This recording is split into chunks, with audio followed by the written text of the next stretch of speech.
ಕಾರ್ಯಕ್ರಮಕ್ಕೆ ಸ್ವಾಗತ. ಇವತ್ತಿನ ಪ್ರೈಮ್ ಟೈಮ್ ಕಾರ್ಯಕ್ರಮದಲ್ಲಿ ನಾವು ಚರ್ಚೆ ಮಾಡ್ತಾ ಇರುವಂತದ್ದು ಜೊತೆಗೆ ನಮ್ಮ ಕರಾವಳಿ ಭಾಗವು ಕೂಡ ಜೊತೆಗೆ ನಮ್ಮ ನಾಡು ಕೂಡ ಸದ್ಯ ಚರ್ಚೆ ಮಾಡ್ತಾ ಇರುವಂತದ್ದು ಒಳ್ಳೆಯ ವಿಚಾರ. ಅಂದ್ರೆ ನಮ್ಮ ವಿದ್ಯಾಕ್ಷೇತ್ರದ ಬಗ್ಗೆ ನಾವು ಚರ್ಚೆಯನ್ನ ಮಾಡ್ತಾ ಇದ್ದೀವಿ. ನಮ್ಮ ದಕ್ಷಿಣ ಕನ್ನಡ ಜಿಲ್ಲೆ ಕರಾವಳಿ ಭಾಗ ಅಂತ ಬಂದಾಗ ಇದು ವಿದ್ಯಾವಂತರ ಜಿಲ್ಲೆ, ಬುದ್ಧಿವಂತರ ಜಿಲ್ಲೆ ಅನ್ನುವಂತಹ ಮಾತುಗಳು. ಈ ವಿದ್ಯಾವಂತರ ಜಿಲ್ಲೆ ಅಂತ ಬಂದಾಗ ಇದಕ್ಕೆ ಬಹಳಷ್ಟು ಶಕ್ತಿಯನ್ನ ಕೊಟ್ಟಂತಹ ಒಂದು ಶಿಕ್ಷಣ ಸಂಸ್ಥೆ, ಇದಕ್ಕೆ ಪೂರಕವಾಗಿರುವಂತಹ ಕೆಲಸಗಳನ್ನ ವಿಚಾರಗಳನ್ನ ತುಂಬ ದೊಡ್ಡ ಮಟ್ಟದಲ್ಲಿ ಸಾಂಸ್ಕೃತಿಕವಾಗಿ ಸಂಘಟನಾತ್ಮಕವಾಗಿ ಶಕ್ತಿಯಾಗಿ ಬೆಳೆದಂತಹ ಒಂದು ವಿದ್ಯಾಸಂಸ್ಥೆ.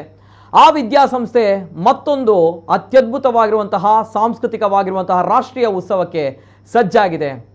ನಾನು ಆಗಲೇ ಹೇಳಿದಾಗೆ ವಿದ್ಯಾವಂತರ ಜಿಲ್ಲೆ ಅಂತ ಬಂದಾಗ ನಮ್ಮ ಶಿಕ್ಷಣ ಸಂಸ್ಥೆಗಳಲ್ಲಿ ನಮ್ಮ ಕರಾವಳಿ ಭಾಗದಲ್ಲಿ ಒಂದು ಸಂಸ್ಥೆ ನಮ್ಮ ಕಣ್ಣ ಮುಂದೆ ಪ್ರತಿ ಬಾರಿಯೂ ಕೂಡ ಬರುತ್ತೆ. ಅದು ಶೈಕ್ಷಣಿಕವಾಗಿ ಸಾಂಸ್ಕೃತಿಕವಾಗಿಯೂ ಕೂಡ ಬಹಳಷ್ಟು ಸಾಧನೆಗಳನ್ನು ಮಾಡಿದಂತಹ ಶಿಕ್ಷಣ ಸಂಸ್ಥೆ ಮೂಡುಬಿದ್ರೆ ಅನ್ನುವಂತಹ ಜೈನ ಕಾಶಿ. ಆ ಜೈನ ಕಾಶಿಗೆ ವಿದ್ಯಾಕಾಶಿ ಅನ್ನುವಂತಹ ಹೆಸರು ಬರಲಿಕ್ಕೆ ಪ್ರಮುಖವಾಗಿರುವಂತಹ ಕಾರಣವಾಗಿರುವಂತಹ ಶಿಕ್ಷಣ ಸಂಸ್ಥೆ.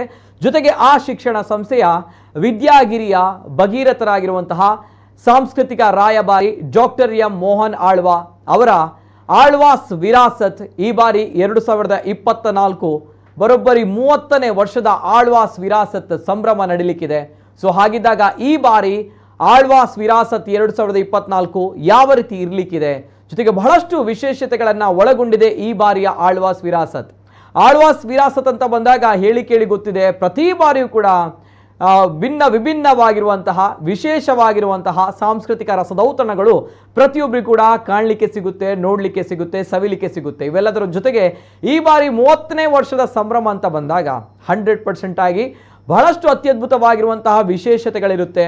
ಏನೆಲ್ಲ ವಿಶೇಷತೆಗಳಿರುತ್ತೆ, ಏನಿರುತ್ತೆ, ಈ ಎಲ್ಲ ವಿಚಾರದ ಬಗ್ಗೆ ಇವತ್ತಿನ ಪ್ರೈಮ್ ಟೈಮ್ ಕಾರ್ಯಕ್ರಮದಲ್ಲಿ ನಿಮ್ಮ ಮುಂದೆ ನಾವು ಇಡ್ತಾ ಹೋಗ್ತೀವಿ. ವಿಶೇಷ ಕಾರ್ಯಕ್ರಮಕ್ಕೆ ಸ್ವಾಗತ. ನಾನು ನಿತಿನ್ ಸಾಲಿಯಾ.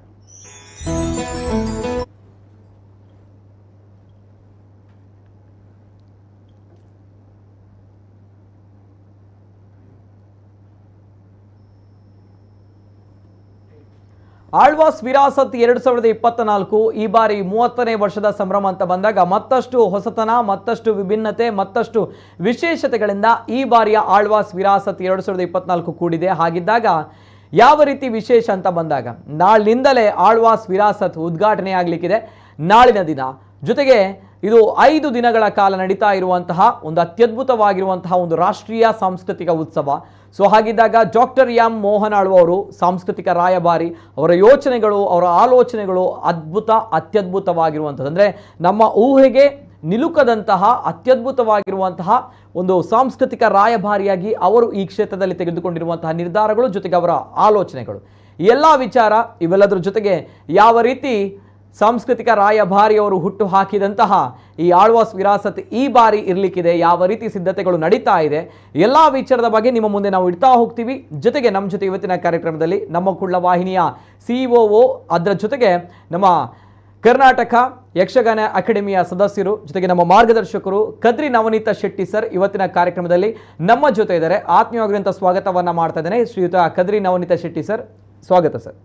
ಜೊತೆಗೆ ಕದ್ರಿ ನವನೀತ ಶೆಟ್ಟಿ ಸರ್ ಇವತ್ತು ಈ ಕಾರ್ಯಕ್ರಮದಲ್ಲಿ ಬೆಳಿಗ್ಗೆಯಿಂದ ಅಂದರೆ ಇವತ್ತು ಬೆಳಿಗ್ಗೆಯಿಂದ ವಿದ್ಯಾಗಿರಿಯಲ್ಲಿ ಡಾಕ್ಟರ್ ಎಂ ಮೋಹನ್ ಆಳ್ವಾ ಅವರ ಜೊತೆಗೆ ಆಳ್ವಾಸ್ ವಿರಾಸತಿ ಈ ಬಾರಿ ಯಾವ ರೀತಿ ಇರಲಿಕ್ಕಿದೆ, ಅದರ ಸಿದ್ಧತೆಗಳು ಯಾವ ರೀತಿ ಇದೆ, ಜೊತೆಗೆ ಅಲ್ಲಿ ಏನೆಲ್ಲ ಬೆಳವಣಿಗೆಗಳು ಆಗಿದೆ, ಈ ಕಾರ್ಯಕ್ರಮ ಯಾವ ರೀತಿ ನಡಲಿಕ್ಕಿದೆ, ಎಲ್ಲ ವಿಚಾರದ ಬಗ್ಗೆ ಇವತ್ತು ಬೆಳಿಗ್ಗೆಯಿಂದ ಪ್ರತ್ಯಕ್ಷ ವರದಿಯನ್ನ ಮೂಡಬಿದ್ರೆಯ ಆಳ್ವಾಸ್ ಶಿಕ್ಷಣ ಸಂಸ್ಥೆಯಲ್ಲಿ ಸ್ವತಃ ಡಾಕ್ಟರ್ ಎಂ ಮೋಹನ್ ಆಳ್ವಾ ಅವರ ಜೊತೆಗೆ ನೇರವಾಗಿ ಸಂದರ್ಶನವನ್ನು ಮಾಡಿಕೊಂಡು ಇವತ್ತು ಕದ್ರಿ ನವನೀತ ಶೆಟ್ಟಿ ಸರ್ ಬಹಳಷ್ಟು ಮಾಹಿತಿಯನ್ನ ಇವತ್ತು ನಮ್ಮ ಕುಡ್ಲ ವಾಹಿನಿಯಲ್ಲಿ ನೀಡಿದ್ದಾರೆ. ಸೊ ಹಾಗಿದ್ದಾಗ ನಾಳೆ ಈ ಕಾರ್ಯಕ್ರಮ ಉದ್ಘಾಟನೆಗೊಳ್ಳಲಿಕ್ಕಿದೆ ಅಂತ ಬಂದಾಗ ಕೆಲವು ಕ್ಷಣಗಳು ಬಾಕಿ ಇರುವಂಥದ್ದು. ಸೊ ಹಾಗಿದ್ದಾಗ ಕೆಲವು ಗಂಟೆಗಳು ಬಾಕಿ ಇರುವಂಥದ್ದು. ಸೊ ಹಾಗಿದ್ದಾಗ ಕೊನೆಯ ಕ್ಷಣದ ಆ ಒಂದು ಸಿದ್ಧತೆಗಳು ಯಾವ ರೀತಿ ನಡೀಲಿಕ್ಕಿದೆ, ಜೊತೆಗೆ ಯಾವ ರೀತಿ ವಿಭಿನ್ನ ಕದ್ರಿ ನವನೀತ ಶೆಟ್ಟಿ ಸರ್ ನೋಡಿದಾಗ, ಯಾಕಂದ್ರೆ ಎಲ್ಲಾ ಆಳ್ವಾಸ್ ವಿರಾಸತನ್ನ ಪ್ರತಿ ವರ್ಷ ನೋಡ್ದವ್ರು ಸರ್ ತಾವು ಅಲ್ವಾ? ಹೌದು, ಪ್ರತಿಯೊಂದು ಆಳ್ವಾಸ್ ವಿರಾಸತ್ ನೋಡಿದ್ದೀರಿ. ಸೊ ಹಾಗಿದ್ದಾಗ ಈ ಬಾರಿಯ ಆಳ್ವಾಸ್ ವಿರಾಸತ್ ಎಷ್ಟು ವಿಭಿನ್ನ ಅನ್ನುವಂಥದ್ದು ನಮ್ಗಳಿಗೆ ಆಸೆ ಇದೆ. ಅಂಡ್ ಕದ್ರಿ ನವನೀತ ಶೆಟ್ಟಿ ಸರ್ ನೋಡಿದಾಗೆ ಈ ಬಾರಿಯ ವಿರಾಸತ್ ಹೇಗೆ ಅನಿಸ್ತು ಆ ಪೂರ್ವ ಸಿದ್ಧತೆಗಳನ್ನು ನೋಡಿದಾಗ? First reaction sir. ಇದು 30ನೇ ವಿರಾಸತ್. ಆ ವಿರಾಸತ್ ಬೇರೆ ಬೇರೆ ಸ್ಥಳಗಳಲ್ಲಿ ನಡೆದಿದೆ. ಇದೇ ಆಳ್ವಾಸಿನ ಅತಿ ಎತ್ತರದ ಒಂದು ಜಾಗ, ಅದನ್ನು ಪ್ಯಾಲೇಸ್ ಗ್ರೌಂಡ್ ಅಂತ ಕರೀತೇವೆ. ಅಲ್ಲಿ ಕೂಡ ನಡೆದಿದೆ. ಹಾ ಹಾ ಶೋಭವನದಲ್ಲಿ ನಡೆಯುತ್ತಿದ್ದದ್ದು, ಅದು ನೇರ ಪ್ರಸಾರ ಆಗ್ತಿದ್ದದ್ದು, ಸಾವಿರಾರು ಮಂದಿ ಅಲ್ಲಿ ಸೇರುತ್ತಿದ್ದದ್ದು ಎಲ್ಲವೂ ಇತಿಹಾಸ. ಹಾ ಈ ಪೂರ್ವದ ಯಾವೆಲ್ಲ ಆಳ್ವಾಸ್ ವಿರಾಸತ್ ಅಂತ ಹೇಳಿ ಆಗಿತ್ತು, ಹಾ ಪ್ರತಿ ವರ್ಷ ಅದನ್ನು ಶಬ್ದದಲ್ಲಿ ಉಲ್ಲೇಖಿಸುವಾಗ ನ ಭೂತೋ ಎನ್ನುವ ಹಾಗೆ. ಕರೆಕ್ಟ್. ಈ ಮೊದಲು ಆಗ್ಲಿಲ್ಲ ಅಂತ. ಕರೆಕ್ಟ್. ಮೋಹನ್ ಆಳ್ವರಿಗೆ ಕಾಂಪಿಟೀಟರ್ ಯಾರು ಅಂತ ಹೇಳಿದ್ರೆ ಹಾ ಮೊದಲನೇ ವರ್ಷದ ಮೋಹನ್ ಆಳ್ವರು. ಮೋಹನ್ ಆಳ್ವರು. ಓಕೆ. ಅದರ ಮೊದಲನೇ ವರ್ಷ ಹೇಗಾಗಿದೆ ಹಾ ಅದಕ್ಕಿಂತ ಚೆನ್ನಾಗಿ ವಿಭಿನ್ನ ರೀತಿಯಲ್ಲಿ ಹಾ ಹೊಸತನದೊಂದಿಗೆ ಆ ಕಾರ್ಯಕ್ರಮವನ್ನು ಸಂಯೋಜಿಸುವವರು ಡಾಕ್ಟರ್ ಎಂ ಮೋಹನ್ ಆಳ್ವ ಅವರು. ನಿಜ. ವಯಸ್ಸು 70 ದಾಟಿದೆ ಅವರಿಗೆ, ಎಸ್. ಆದರೆ ಅವರ ಉಲ್ಲಾಸ ಕುಗ್ಗಿಲ್ಲ. ಎಸ್. ಈ ಬಾರಿ ಆಳ್ವಾಸ್ ವಿರಾಸತ್ 2024 ಇದು ರಾಷ್ಟ್ರೀಯ ಸಾಂಸ್ಕೃತಿಕ ಉತ್ಸವ. ಇದರಲ್ಲಿ ಸಾಂಸ್ಕೃತಿಕವಾಗಿ ಬೇರೆ ಬೇರೆ ತಂಡಗಳ ಕಲಾ ಪ್ರಸ್ತುತಿ, ಸಾಯಂಕಾಲದ ನಂತರ ಆಗುವಂತಹ ಕಾರ್ಯಕ್ರಮಗಳು. ಇದೆಲ್ಲ ಆ ಸ್ಥಳ ಶ್ರೀಮತಿ ವನಜಾಕ್ಷಿ ಕೆ ಶ್ರೀಪತಿ ಭಟ್ ಬಯಲು ರಂಗಮಂದಿರದಲ್ಲಿ. ಈಗ ನಾವು ಈ ಮೊದಲು ಕಾಣ್ತಿದ್ದಂತಹ ಚಿತ್ರಗಳೆಲ್ಲ ಅದು ಬಯಲು ರಂಗಮಂದಿರದ ಚಿತ್ರಗಳು. ಓಕೆ. ಅದನ್ನು ಹೊರತುಪಡಿಸಿ ಬೆಳಿಗ್ಗಿನಿಂದ ರಾತ್ರಿಯ ತನಕ ಆಳ್ವಾಸ್ ಕ್ಯಾಂಪಸ್ ಅಲ್ಲಿ ಸುಮಾರು 150 ಎಕರೆ ಕ್ಯಾಂಪಸ್, ಅದು ಸುಮಾರು 100 ಎಕರೆಯಷ್ಟು ಪ್ರದೇಶ ಈ ಆಳ್ವಾಸ್ ವಿರಾಸತ್ತಿಗೆ ಸಜ್ಜಾಗಿದೆ. ನೋಡಿ, ಈಗ ನಾವು ಇಲ್ಲಿ ಕಾಣುತ್ತಿರುವಂತಹ ಚಿತ್ರ ಇದು.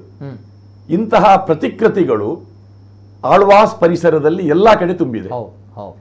ಈಗ ನಾವು ಕಾಣುತ್ತಿರುವಂತಹ ಹೂಗಳು ಅಲಂಕಾರ, ಇದು ಆರ್ಟಿಫಿಷಿಯಲ್ ಹೂಗಳಲ್ಲ, ಅಲ್ಲೇ ಬೆಳೆಸಿದಂತಹ ಹೂಗಳು. ಈ ಚಿತ್ರಗಳು ಉಬ್ಬು ಚಿತ್ರಗಳು, ಅದನ್ನು ಬೇರೆ ಬೇರೆ ವಸ್ತುಗಳಿಂದ ಮಾಡಿದಂತಹ ಆ ಚಿತ್ರಣಗಳು. ಇದರಲ್ಲಿ 190% ಐಟಮ್ಗಳು ಆಳ್ವಾಸಲ್ಲೇ ತಯಾರಾಗಿ ಆಳ್ವರ ಸೊತ್ತೆ. ಅದು ಒಂದು 10% ಹೊರಗಿಂದ ತಂದಿದ್ದೇವೆ ಅಂತ ಆಳ್ವರು ಹೇಳಿದ್ದಾರೆ. ಅಡಪ್ಪ ಅವರ ಮೂಲಕ ತಂದಂತಹ ಕೆಲವು ಪ್ರತಿಕೃತಿಗಳನ್ನು ಬಿಟ್ಟರೆ ಹೆಚ್ಚಿನ ಎಲ್ಲಾ ಪ್ರತಿಕೃತಿಗಳು ಅಲ್ಲಿ ಅವಧಿ. ಇಲ್ಲಿಗ ನಾವು ಕಾಣುತ್ತಿರುವಂತಹ ಯಾವ ಸಸ್ಯ ರಾಜಿ ಇದೆ, ಸಸ್ಯ ಸಂಪತ್ತು, ಇದಕ್ಕಾಗಿ ಕೋಟಿಗಟ್ಟಲೆ ರೂಪಾಯಿ ಖರ್ಚು ಮಾಡಿದ್ದಾರೆ ಅವರು. ಅದವರ ಆಸಕ್ತಿ. ಇದು ಅಂದ್ರೆ ಅಲ್ಲಿ ಒಂದು ವೇದಿಕೆ ಇದೆ, ಅಲ್ಲಿ ಮೇಲ್ಭಾಗದಲ್ಲಿ ಸಸ್ಯ ಸಂಪತ್ತು ತೋಟದ ಮಾಡಿದ್ದಾರೆ. ಆರಂಭದಲ್ಲಿ ಒಂದು ರಾಜಮಾರ್ಗ ಅಂತ 60 ಫೀಟ್ ಅಗಲದ ರಾಜಮಾರ್ಗದಲ್ಲಿ ನಾವು ಹಾದು ಬರಬೇಕು. ವಿದ್ಯಾಗಿರಿಗೆ ಬರುವಾಗ, ನಾವು ಮಂಗಳೂರಿಂದ ಹೋಗುವಾಗ ಮೂಡುಬಿದ್ರಿ ಬಸ್ ಸ್ಟ್ಯಾಂಡ್ಗಿಂತ ಸುಮಾರು 1 ಕಿಲೋಮೀಟರ್ ಮೊದಲೇ ಅಲ್ಲಿ ಆಳ್ವಾಸ್ ವಿದ್ಯಾಗಿರಿ ಸ್ಟಾಪ್ ಇದೆ. ಅಲ್ಲಿ ಎಡಭಾಗಕ್ಕೆ ರಸ್ತೆಯಲ್ಲಿ ನಾವು ಬಂದ್ರೆ ಸುಮಾರು 1 ಕಿಲೋಮೀಟರ್ ದೂರ ತನಕ ನಾವು ನಡೆದುಕೊಂಡು ಬರಬಹುದು. ಅದು ರಾಜಮಾರ್ಗವೇ. ಅದರ ಒಳಗಡೆ ಬಂದಾಗ ಅದರಲ್ಲಿ ಬೇರೆ ಬೇರೆ ನಾವು ಕಾಣುವಂತಹ ಕೃಷಿ ಸಿರಿ, ಆಹಾರ ಮೇಳ, ಫಲಪುಷ್ಪ ಮೇಳ, ಕರಕುಶಲ ಮತ್ತು ಪ್ರಾಚ್ಯ ವಸ್ತು ಪ್ರದರ್ಶನ ಮೇಳ, ಚಿತ್ರಕಲಾ ಮೇಳ, ಕಲಾಕೃತಿ ಪ್ರದರ್ಶನ, ಛಾಯಾಚಿತ್ರ ಪ್ರದರ್ಶನ, ಮಾರಾಟ ಮಳಿಗೆಗಳು, ಇವೆಲ್ಲವೂ ದಾರಿಯ ಮಧ್ಯದಲ್ಲಿ ನಮಗೆ ಸಿಗ್ತದೆ. ಇಲ್ಲೆಲ್ಲ ಆಕ್ಟಿವಿಟೀಸ್ ಬೆಳಗಿನಿಂದ ರಾತ್ರಿ ತನಕ ಇದೆ. ಇದು ಎಂಟ್ರೆನ್ಸ್ ಬಹುಶಃ. ಇದು ಆರಂಭದಲ್ಲಿ ನೋಡಿ, ಅಲ್ಲಿ ಕಾಣುವಂತಹ ಗೊಂಬೆಗಳು ಕಾಣ್ತದೆ ನಮಗೆ. ಇದು ಆಳ್ವಾಸ್ ವಿದ್ಯಾಗಿರಿಯ ಪ್ರವೇಶ ದ್ವಾರದಲ್ಲಿ ಸ್ವಾಗತಿಸುವ 100 ಬೇತಾಳಗಳು. ನೋಡಿ, ಅದೆಲ್ಲ ಬಣ್ಣದ ಕಾಗದದಲ್ಲಿ ಮಾಡಿದಂತಹ ರಚನೆಗಳು. ಈಗ ಇಲ್ಲಿ ಕಾಣುವಂತಹ ಆನೆ ಇರಬಹುದು, ಜಿರಾಫೆ ಇರಬಹುದು, ಆನೆ ಇದೆ, ಹುಲಿ, ಸಿಂಹ,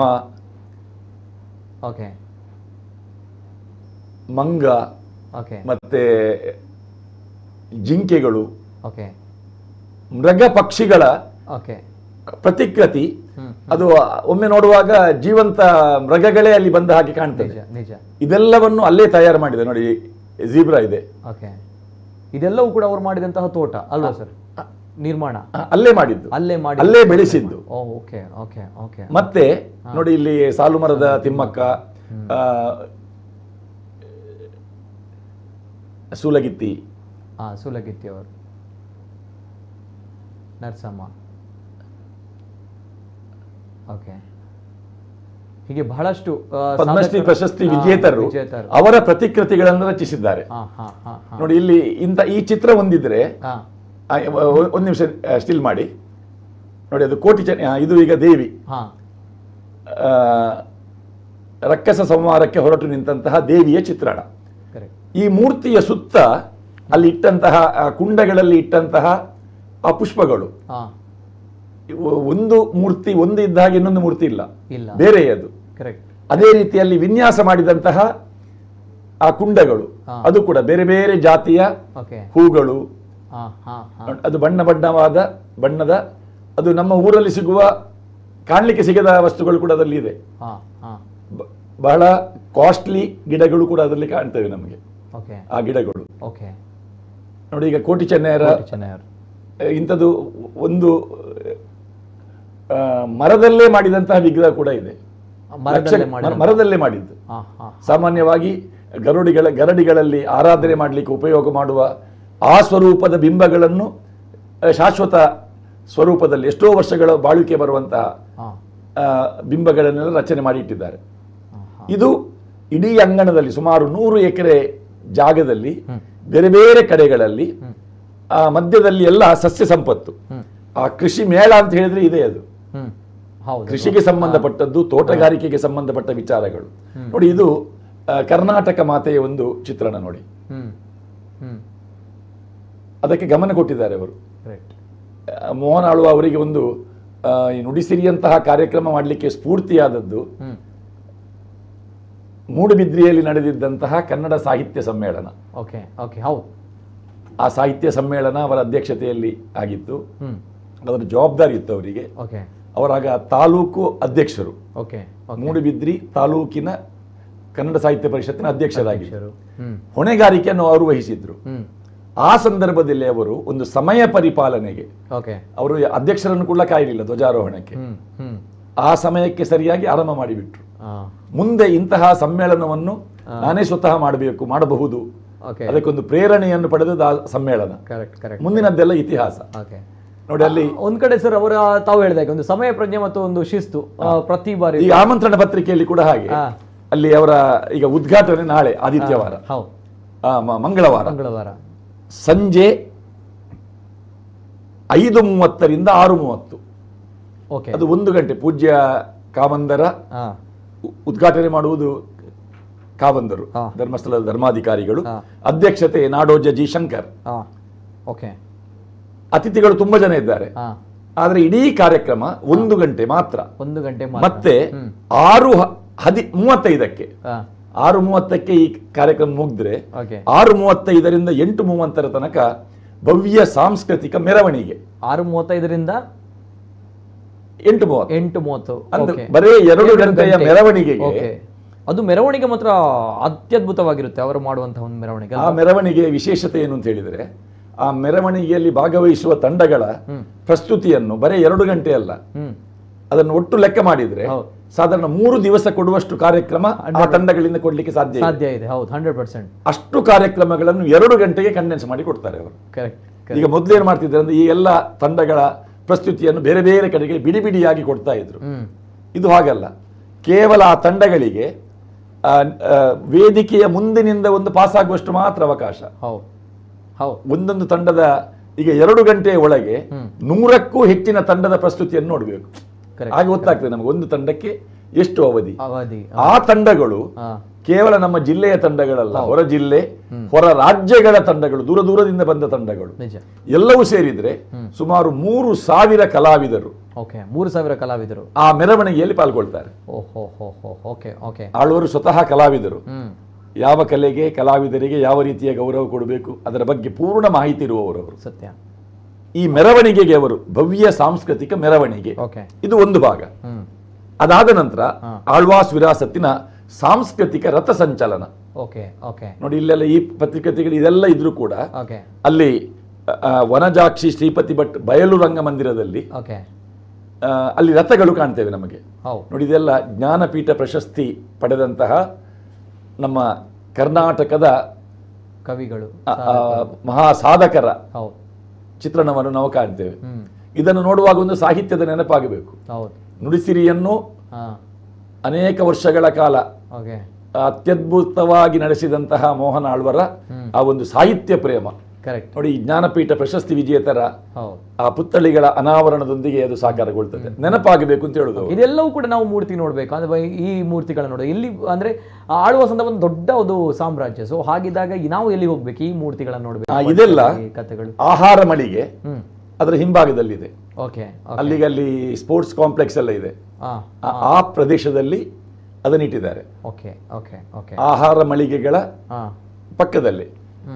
ಈಗ ಅಲ್ಲಿ ರಾಜಮಾರ್ಗ ಅಂತೇಳಿ ಮಾಡಿದ್ದಾರೆ. ರಾಜಮಾರ್ಗ ಅಂತ ಹೇಳಿದ್ರೆ ನಮ್ಮ ಮುಖ್ಯ ದ್ವಾರದಿಂದ ವನಜಾಕ್ಷಿ ಶ್ರೀಪತಿ ಭಟ್ ಬಯಲು ರಂಗ ಮಂದಿರಕ್ಕೆ ಬರುವ ತನಕ ಸುಮಾರು 60 ಫೀಟ್ ಅಗಲದ ದೊಡ್ಡ ರೋಡೆ. ಅದು ಅದರ 1 ಕಿಲೋಮೀಟರ್ ತನಕ ಇದೆ. ಅದು ಮಧ್ಯದಲ್ಲಿ ಪಾರ್ಕಿಂಗ್ ವ್ಯವಸ್ಥೆ ಇದೆ. ಅಲ್ಲಿ ಬಂದವರು ಸ್ವಲ್ಪ ನಡಿಲಿಕ್ಕೆ ಇರ್ತದೆ ಅವರಿಗೆ, ಯಾವ ಕಡೆಯಿಂದ ಬಂದು ಕೂಡ. ಅವರು ಇವತ್ತು ಬೆಳಗ್ಗೆ ಮಾತಾಡುವಾಗ ಹೇಳಿದ್ರು, ಈಗಿನ ಅವರ ಭೂಮಿಕೆ ಹೇಗಿದೆ ಅಂದ್ರೆ ಸ್ಟೇಜಿನ ಒಳಗೆ ಬಂದ್ರು ಸಾಗಬಹುದು ವಾಹನ, ಅಲ್ಲಿ ತನಕ ಬಂದ್ರೆ ಅಷ್ಟು ನಿರೀಕ್ಷೆಯಲ್ಲಿ ಇರ್ತಾರೆ. ಆದ್ರೆ ಇಲ್ಲಿ ಸಾವಿರಾರು ಲಕ್ಷಾಂತರ ಜನ ಬರುವಂತಹ ಈ ಪ್ರದೇಶಗಳಲ್ಲಿ ಒಂದು ಪಾರ್ಕಿಂಗ್ ವ್ಯವಸ್ಥೆ ಇದೆ. ಅದನ್ನು ಉಪಯೋಗ ಮಾಡಿ ಸ್ವಲ್ಪ ನಡೆದಾಡಿಕೊಂಡು ಎಲ್ಲ ವೀಕ್ಷಣೆಯನ್ನು ಮಾಡಿಕೊಂಡು ಬರಬೇಕು. ಎಲ್ಲ ವೀಕ್ಷಣೆಗಳನ್ನು ಮಾಡಿಕೊಂಡು. ಈ ವಿಲಾಸತ್ತಿನ ಕಾರ್ಯಕ್ರಮ ನಡೆಯುವುದು ಸಂಜೆ ನಂತರ. ಈ ಸಾಂಸ್ಕೃತಿಕ ಕಾರ್ಯಕ್ರಮಗಳು ಈ ಮೊದಲು ನುಡಿಸಿರಿಯ ಸಂದರ್ಭದಲ್ಲೆಲ್ಲ ಬೇರೆ ಬೇರೆ ವೇದಿಕೆಗಳಲ್ಲಿ ಏಕಕಾಲದಲ್ಲಿ 10 ವೇದಿಕೆಗಳಲ್ಲಿ ಸಾಂಸ್ಕೃತಿಕ ಕಾರ್ಯಕ್ರಮಗಳು ಆಗ್ತಾ ಇತ್ತು. ಜಾಂಬೂರಿ ಸಂದರ್ಭಗಳಲ್ಲೆಲ್ಲ, ಜಾಂಬೂರಿ, ನುಡಿಸಿರಿ ಎಲ್ಲ ವೇದಿಕೆಗಳಲ್ಲಿ.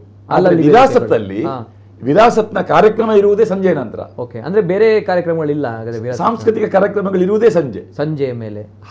ವೇದಿಕೆಗಳಲ್ಲಿ ಇಲ್ಲ, ಬೇರೆ ವೇದಿಕೆಗಳಲ್ಲಿ ಕಾರ್ಯಕ್ರಮಗಳಿಲ್ಲ. ಕಾರ್ಯಕ್ರಮಗಳೆಲ್ಲ ಇರುವುದು, ಈ ಸಾಂಸ್ಕೃತಿಕ ಕಾರ್ಯಕ್ರಮ ಇರುವುದು ಸಂಜೆ ಬಯಲು ರಂಗ ಮಂಟಪದಲ್ಲಿ ಒಂದೇ ವೇದಿಕೆಯಲ್ಲಿ.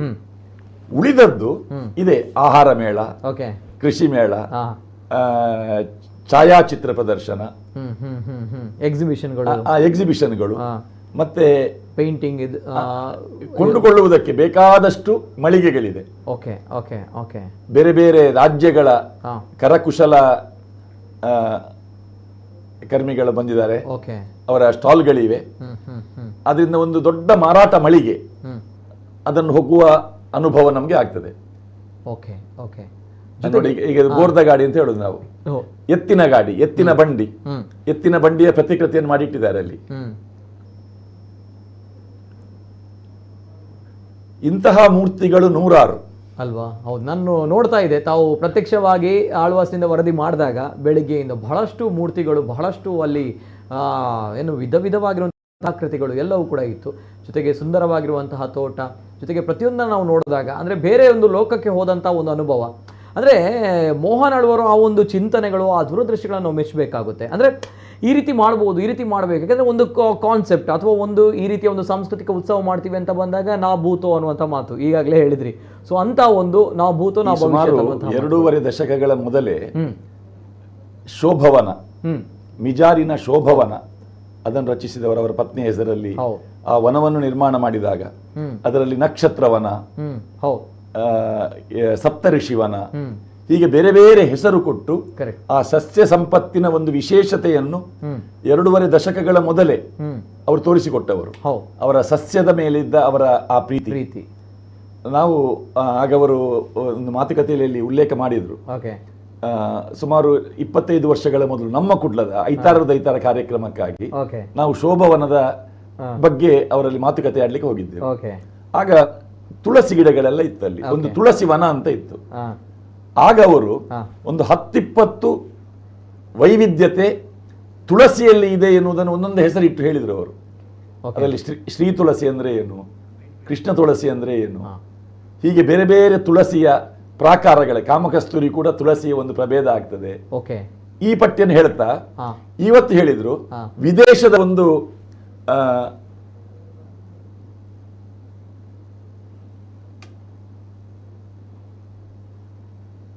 ತುಳಸಿ ಗಿಡವನ್ನು ಕೂಡ ತೋರಿಸಿದ್ರು ಅವರು. ಅಲ್ಲಿ ವಿದೇಶಿಯಲ್ಲಿ ಬೆಳೆಯುವಂತ ತುಳಸಿ, ವಿದೇಶದ ಆ ತುಳಸಿಯ ಎಲೆಗಳನ್ನು ಸೂಪಿಗಾಗಿ ಉಪಯೋಗಿಸ್ತಾರೆ ಅಂತ ಸ್ಟಾರ್ ಹೋಟೆಲ್ಗಳಲ್ಲೆಲ್ಲ. ಹೌದಾ? ಅದು ಒಂದೆರಡಲ್ಲ, ಸಾಲಾಗಿ ಅದನ್ನು ಬೆಳೆಸಿದ್ದಾರೆ. ಶೋಭವನದಲ್ಲಿ? ಆ ಶೋಭವನದಲ್ಲ, ಇದನ್ನು ಪ್ರತ್ಯೇಕವಾಗಿ ಒಂದು ಕಡೆ ಇದೆ. ಅದರಲ್ಲಿ ಬೆಂಡೆಕಾಯಿ, ಬದನೆ. ಏನ್ ಕಾರಣ ಅಂತಂದ್ರೆ ಒಂದು ಶಿಕ್ಷಣ ಸಂಸ್ಥೆಯಲ್ಲಿ ಈ ರೀತಿ ತರಕಾರಿಗಳನ್ನ ಅಥವಾ ಈ ಒಂದು ವನಗಳನ್ನ, ಸಸ್ಯ ಸಂಪತ್ತನ್ನ ಬೆಳೆಸುವಂತದ್ದು ಒಂದು ಏನು ವಿಚಾರ, ಏನು ಅದರ ಹಿಂದಿರುವಂತಹ ಕಾರಣಗಳೇನು? ನೀವು ಮಾತಾಡಿದ್ರಿ ಸರ್ ಆಗ ಮೋಹನ್ ಆಳ್ವರು ಹೇಳಿದ್ರು, ನಾನು ಕೃಷಿ ಕುಟುಂಬದಿಂದ ಬಂದವ. ಬಾಲ್ಯದಲ್ಲಿ ಸುಮಾರು ಒಂದು 50 ವರ್ಷದ ಮೊದಲಿನ ನಮ್ಮ ತುಳುನಾಡಿನ ಒಂದು ಬದುಕನ್ನು ಅವರು ನೆನಪು ಮಾಡಿಕೊಂಡ್ರು.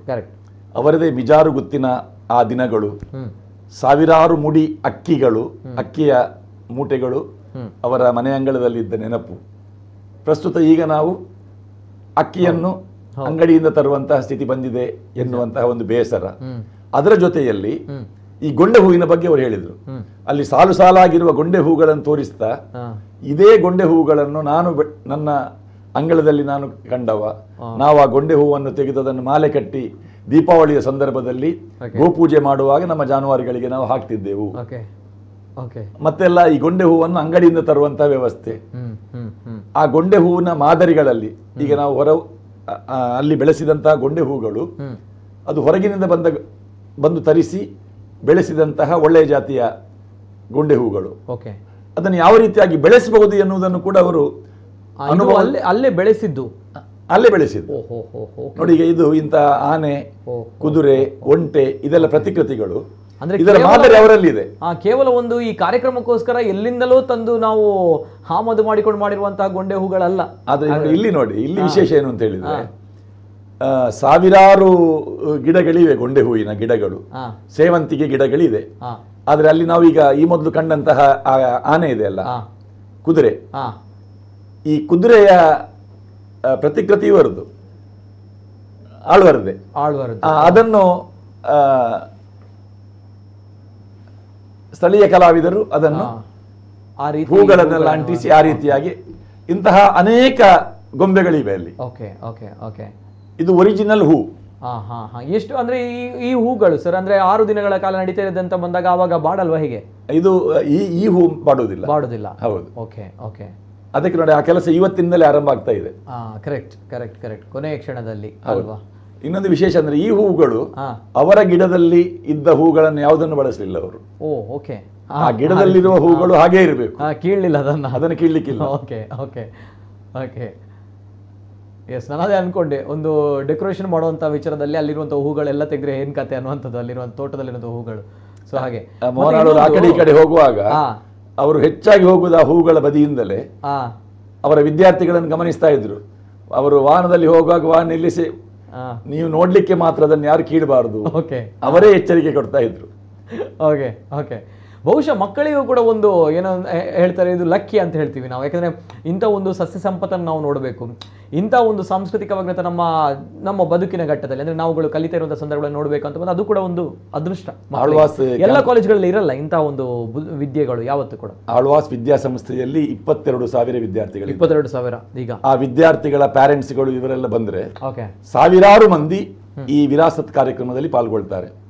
ವಿದ್ಯಾರ್ಥಿಗಳು ನೋಡಬೇಕು, ವಿದ್ಯಾರ್ಥಿಗಳ ಹೆತ್ತವರು ನೋಡಬೇಕು.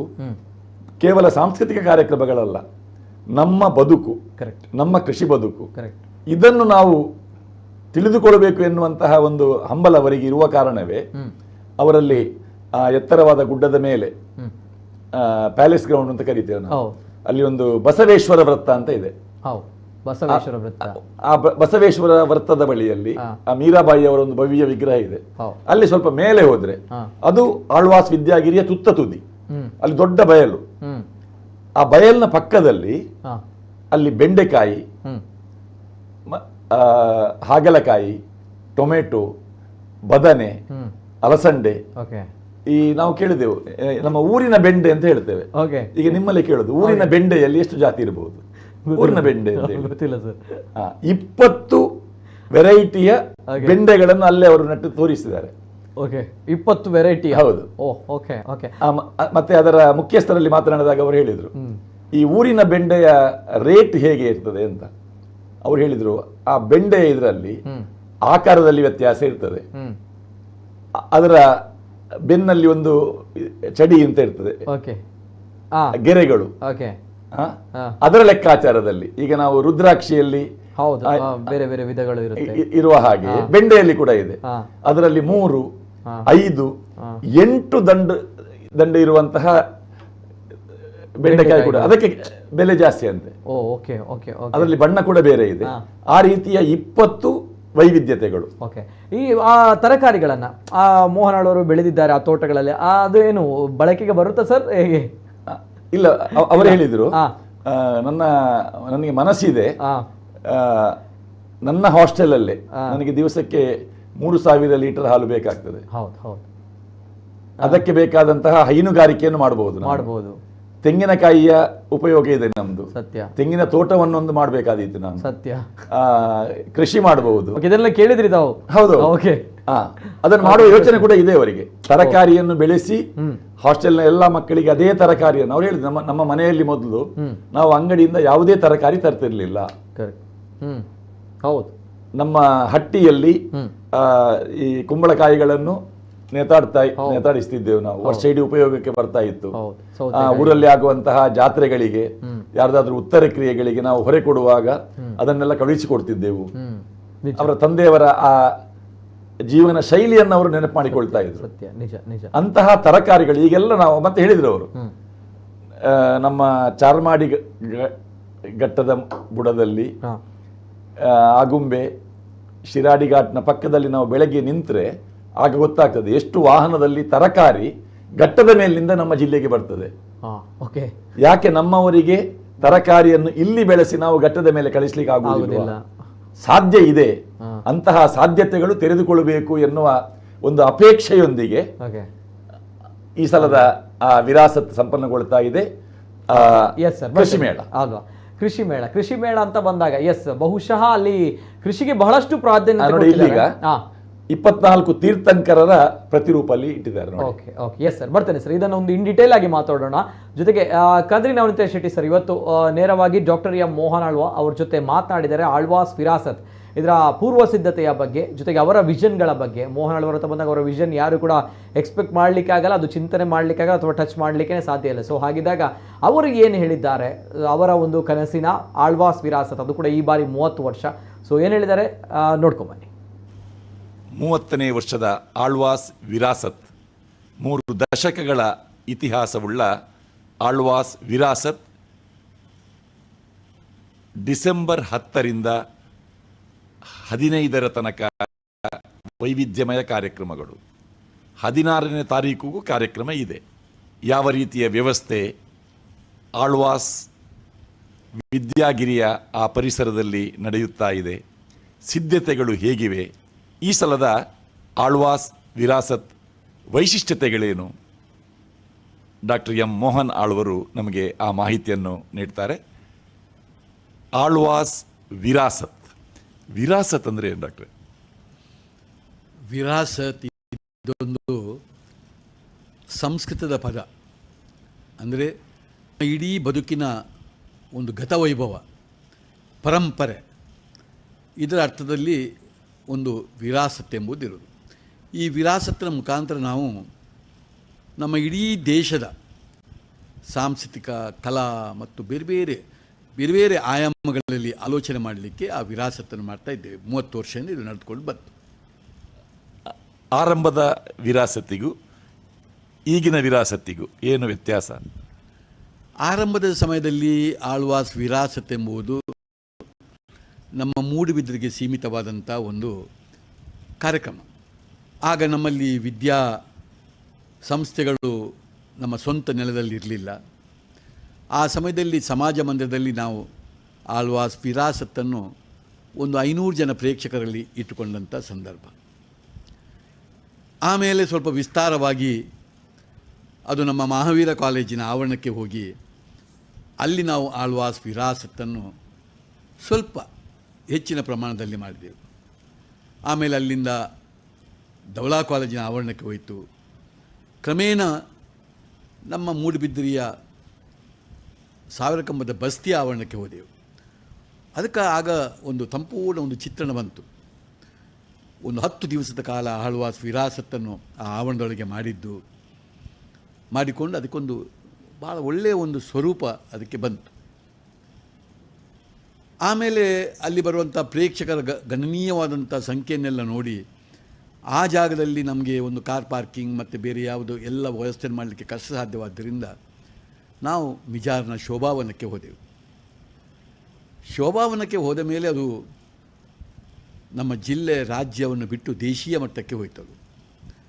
ಬಹಳಷ್ಟು ಪ್ರದೇಶಗಳಿಂದ ಅಲ್ಲಿಯ ಒಂದು ಸೊಬಗನ್ನು ನೋಡಲಿಕ್ಕೆ ಬಂದರು. ಅಲ್ಲಿರುವ ಶೋಭಾವನದಲ್ಲಿರುವ ಒಂದು 3000ದಷ್ಟು ಗಿಡಮೂಲಿಕೆಗಳ ವನವನ್ನು, ಆಮೇಲೆ ಸುಂದರವಾದಂಥ ರಮಣೀಯ ಸ್ಥಳವನ್ನು, ಅದೊಂದು ಅದ್ಭುತವಾದಂಥ ಒಂದು ಆಳ್ವಾಸ್ ವಿರಾಸತ್. ಮತ್ತು ಅಲ್ಲಿಯೂ ನಮಗೆ ಪ್ರೇಕ್ಷಕರನ್ನು ಹಿಡಿದಿಟ್ಟುಕೊಳ್ಳಿಕ್ಕೆ ಆಗಲಿಲ್ಲ. ಯಾಕೆಂದರೆ ಪ್ರೇಕ್ಷಕರ ಸಂಖ್ಯೆ ಆಗ 25-50 ಸಾವಿರಕ್ಕೆ ಹೋಗಿ ಮುಟ್ಟಿತ್ತು. ಅದು ಆ ಸಂದರ್ಭದಲ್ಲಿ ಆಳ್ವಾಸ್ ವಿರಾಸತ್ತನ್ನು ನಮ್ಮ ವಿದ್ಯಾಗಿರಿಗೆ ತಂದೆವು. ವಿದ್ಯಾಗಿರಿಗೆ ತಂದು ಪ್ಯಾಲೇಸ್ ಗ್ರೌಂಡ್ ಅಂತೇಳಿ ಅಲ್ಲಿ ಒಂದು 40-50 ಸಾವಿರ ಜನ ಸೇರಿಕೊಂಡು ಅಲ್ಲಿ ಆ ಆಳ್ವಾಸ್ ವಿರಾಸತ್ತನ್ನು ಮಾಡಿದೆವು. ಕ್ರಮೇಣ ಶ್ರೀಪತಿ ಭಟ್ರವರು ನಮಗೆ ಒಂದು ಜಾಗವನ್ನು ದಾನ ಮಾಡಿದರು. ದಾನ ಮಾಡಿದಂಥ ಜಾಗವನ್ನು ಮೂಲವಾಗಿಟ್ಟುಕೊಂಡು ನಾವು ಅವರ ಹೆಂಡತಿಯ ಮತ್ತು ಅವರ ಹೆಸರನ್ನು ಇಟ್ಕೊಂಡು ಒಂದು ವೇದಿಕೆಯ ರಚನೆ ಮಾಡಿ ಅದನ್ನು ಆ್ಯಂಪಿ ಥಿಯೇಟರ್ನ ರೀತಿಯಲ್ಲಿ ಮಾಡಿ ಸುಮಾರು 50,000 ಜನ ಕೂತ್ಕೊಳ್ಳುವಂಥ ಒಂದು ಥಿಯೇಟರನ್ನು ಮಾಡಿದೆವು. 150 ಫೀಟಿನ ಒಂದು ವೇದಿಕೆಯನ್ನು ಮಾಡಿದೆವು. ಈ ಒಂದು ಜಾಗದಲ್ಲಿ ಒಬ್ಬ ಕಲೆಯನ್ನು ಪ್ರಸ್ತುತಪಡಿಸುವಂಥ ಕಲಾವಿದನಿಗಿರ್ಬೋದು, ಇದನ್ನು ವೀಕ್ಷಣೆ ಮಾಡುವಂಥ ಪ್ರೇಕ್ಷಕ ವರ್ಗಕ್ಕಿರ್ಬೋದು, ಅಲ್ಲಿರುವ ಶೃಂಗಾರಗಳಿರ್ಬೋದು, ಯಾವುದೂ ಕೂಡ ಒಂದಕ್ಕೊಂದು ತೊಂದರೆಯನ್ನು ಮಾಡೋದಿಲ್ಲ. ಅಂದರೆ ಕಲಾವಿದನಿಗೂ ಸಂಪೂರ್ಣ ಎದುರಲ್ಲಿ ಕೂತ್ಕೊಂಡಂಥ ಪ್ರೇಕ್ಷಕರು ಎಲ್ಲರೂ ಕಾಣ್ತಾರೆ, ಪ್ರೇಕ್ಷಕರಿಗೆಲ್ಲರಿಗೂ ಕಲಾವಿದ ಕಾಣ್ತಾನೆ. ಇನ್ನು ಅಲ್ಲಿ ಮಾಡುವಂಥ ಬೇಕಾದಷ್ಟು ಬೇರೆ ಬೇರೆ ವಿದ್ಯುತ್ತಿನ ಅಲಂಕಾರಗಳಿರ್ಬೋದು, ಕಲೆಗಳ ಅಲಂಕಾರಗಳಿರ್ಬೋದು, ಅದು ಯಾವುದೂ ಈ ಪ್ರಸ್ತುತಪಡಿಸುವ ಕಲೆಗೆ ತೊಂದರೆ ಕೊಡೋದಿಲ್ಲ. ಆ ರೀತಿಯ ಒಂದು ವ್ಯವಸ್ಥೆಯನ್ನು ಮಾಡಿದ್ದರಿಂದ ಅದು ಈಗ ಜಗತ್ತಿನ ಒಂದು ವಿರಾಸತ್ತಾಗಿ ಹೋಯಿತು. ಈ ರೀತಿ ಅದು ಬೆಳೀತಾ ಬೆಳೀತಾ ಬೆಳೀತಾ ಬಂದಂಥ ವಿಧಾನ. ಈಗಂತೂ ವಿರಾಸತ್ ಅಂತ ಹೇಳಿದ್ರೆ ಕೇವಲ ಸಾಂಸ್ಕೃತಿಕ ಕಾರ್ಯಕ್ರಮ ಮಾತ್ರ ಅಲ್ಲ, ಅದರ ಜೊತೆಯಲ್ಲಿ ಒಂದು ಇಡೀ ನಮ್ಮ ಸಮಾಜವನ್ನು ಒಟ್ಟು ಮಾಡುವಂಥ ಕೆಲಸ ಮತ್ತು ಇದರ ಒಟ್ಟಿಗೆ ನಾನಾ ಆಯಾಮಗಳನ್ನು ಆಲೋಚನೆ ಮಾಡಿಕೊಂಡು ಹಲವು ಮೇಳಗಳನ್ನು ಅದರೊಟ್ಟಿಗೆ ತಂದುಕೊಂಡು ಈಗ ಆಳ್ವಾಸ್ ವಿರಾಸತ್ ಆಗ್ತಾಯಿದೆ. ಆಳ್ವಾಸ್ ವಿರಾಸತ್ 2024 ಪ್ರತಿ ವರ್ಷ ಒಂದು ವೈವಿಧ್ಯಮಯ ಕಾರ್ಯಕ್ರಮಗಳು ವಿರಾಸತ್ನಲ್ಲಿ ನಾವು ನಿರೀಕ್ಷೆ ಮಾಡ್ತೇವೆ. ಆ ವಿರಾಸತ್ತಿನ ಸಾಂಸ್ಕೃತಿಕ ಪ್ರದರ್ಶನಗಳ ಸಮಯ ಮತ್ತು ಸ್ವರೂಪ ಹೇಗೆ? ಸಂಜೆ ಹೊತ್ತಿನಲ್ಲಿ ಯಥಾ ಪ್ರಕಾರ ಸಾಂಸ್ಕೃತಿಕ ಕಾರ್ಯಕ್ರಮಗಳು ನಡೀತದೆ. ಪ್ರಥಮ ದಿನ ನಾವು ಹೆಚ್ಚು ವೇದಿಕೆಗೆ ಸಭಾ ಕಾರ್ಯಕ್ರಮಕ್ಕೆ ಒತ್ತು ಕೊಡೋದಿಲ್ಲ. ನಮ್ಮ 30 ವರ್ಷದಲ್ಲೂ ಕೂಡ ನಮ್ಮನ್ನು ಹರಸಿದ್ದು ನನ್ನ ಗುರುಗಳು, ಧರ್ಮಸ್ಥಳದ ಧರ್ಮಾಧಿಕಾರಿಯವರು, ಕಾವಂತರು. ಈ ವರ್ಷವೂ ಬಂದು ಪ್ರತಿ ವರ್ಷದಂತೆ ಉದ್ಘಾಟನೆ ಅವರು ಮಾಡಲಿಕ್ಕಿದ್ದಾರೆ. ಒಂದು 45 ನಿಮಿಷ ನಡೆಯುವುದು ಉದ್ಘಾಟನಾ ಸಮಾರಂಭ. ಅದು 5:30ಗೆ ಸ್ಟಾರ್ಟ್ ಆಗಿ 6:30ಗೆ ಸಂಪೂರ್ಣ ಮುಗಿದು ಹೋಗ್ತದೆ. ಅದು ಬಹಳ ಅಚ್ಚುಕಟ್ಟುತನದಲ್ಲಿ ನಡೆಯುವಂಥ ಒಂದು ಉದ್ಘಾಟನಾ ಸಮಾರಂಭ. ಉದ್ಘಾಟನೆ ಆದ ಕೂಡಲೇ ನಮ್ಮ ಆ ದಿವಸ 10ನೇ ತಾರೀಕಿನ ದಿವಸ ಜಾನಪದದ ಕಲೆಗಳಿಗೆ ವಿಶೇಷವಾದಂಥ ಒತ್ತನ್ನು ಕೊಟ್ಟಿದ್ದೇವೆ. ಯಾಕೆಂದರೆ ನಮ್ಮ ರಾಜ್ಯ ದೇಶವನ್ನು ಗಮನಿಸಿದರೆ ಜಾತಿಗೆ ಅನುಗುಣವಾಗಿ, ಕಸುಬುಗೆ ಅನುಗುಣವಾಗಿ, ಊರಿಗೆ ಅನುಗುಣವಾಗಿ, ಇವತ್ತು ಭಾಷೆಗಳಿಗೂ ಅನುಗುಣವಾಗಿ ಬೇರೆ ಬೇರೆ ರೀತಿಯ ಜಾನಪದದ ಕಲೆ, ಸಂಗೀತ, ನೃತ್ಯ ಪಕ್ಕವಾದ್ಯದಲ್ಲಿದೆ. ಇದನ್ನು ನಾವು ನಗಣ್ಯ ಮಾಡಲಿಕ್ಕೆ ಆಗೋದಿಲ್ಲ. ಇದಕ್ಕೆ ಬಹಳ ದೊಡ್ಡ ವರ್ಷದ ಇತಿಹಾಸ ಇದೆ.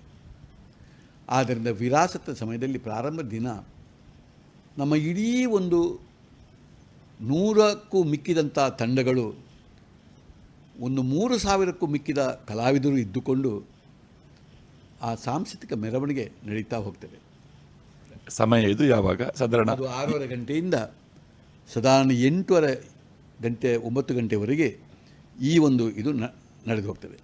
ಪ್ರೇಕ್ಷಕರೆಲ್ಲ ಒಂದು 40-50 ಸಾವಿರ ಜನ ಕೂತ್ಕೊಂಡಿರ್ತಾರೆ. ವೇದಿಕೆಗಳಲ್ಲೆಲ್ಲ ಅತಿಥಿಗಳಿರ್ತಾರೆ. ಅವರ ಎದುರಿನಲ್ಲಿ ಇಡೀ ಒಂದು ಮೆರವಣಿಗೆ ಹೋಗ್ತದೆ. ಇದರ ಜೊತೆ ಕೊನೆಗೆ ನಮ್ಮ ಆಳ್ವಾಸ್ ವಿರಾಸತ್ತಿನ ಸಾಂಸ್ಕೃತಿಕ ರಥವನ್ನು ಎಳೆಯುವ ಕಾರ್ಯಕ್ರಮ ಆಗ್ತದೆ. ಇದಕ್ಕೆ ಧಾರ್ಮಿಕವಾದಂಥ ಚೌಕಟ್ಟಿಲ್ಲ. ಆದರೆ ನಮ್ಮ ಆವರಣದೊಳಗೆ ನಮ್ಮ ಸಂಸ್ಥೆಗೆ ಮತ್ತು ನಮ್ಮ ವೈಯಕ್ತಿಕವಾಗಿ ಸಂಬಂಧಪಟ್ಟ ನಮ್ಮ ಕೆಲವು ದೇವರುಗಳು ಇದ್ದಾರೆ. ಅದು ಮುಖ್ಯವಾಗಿ ವಿಘ್ನ ನಿವಾರಕ.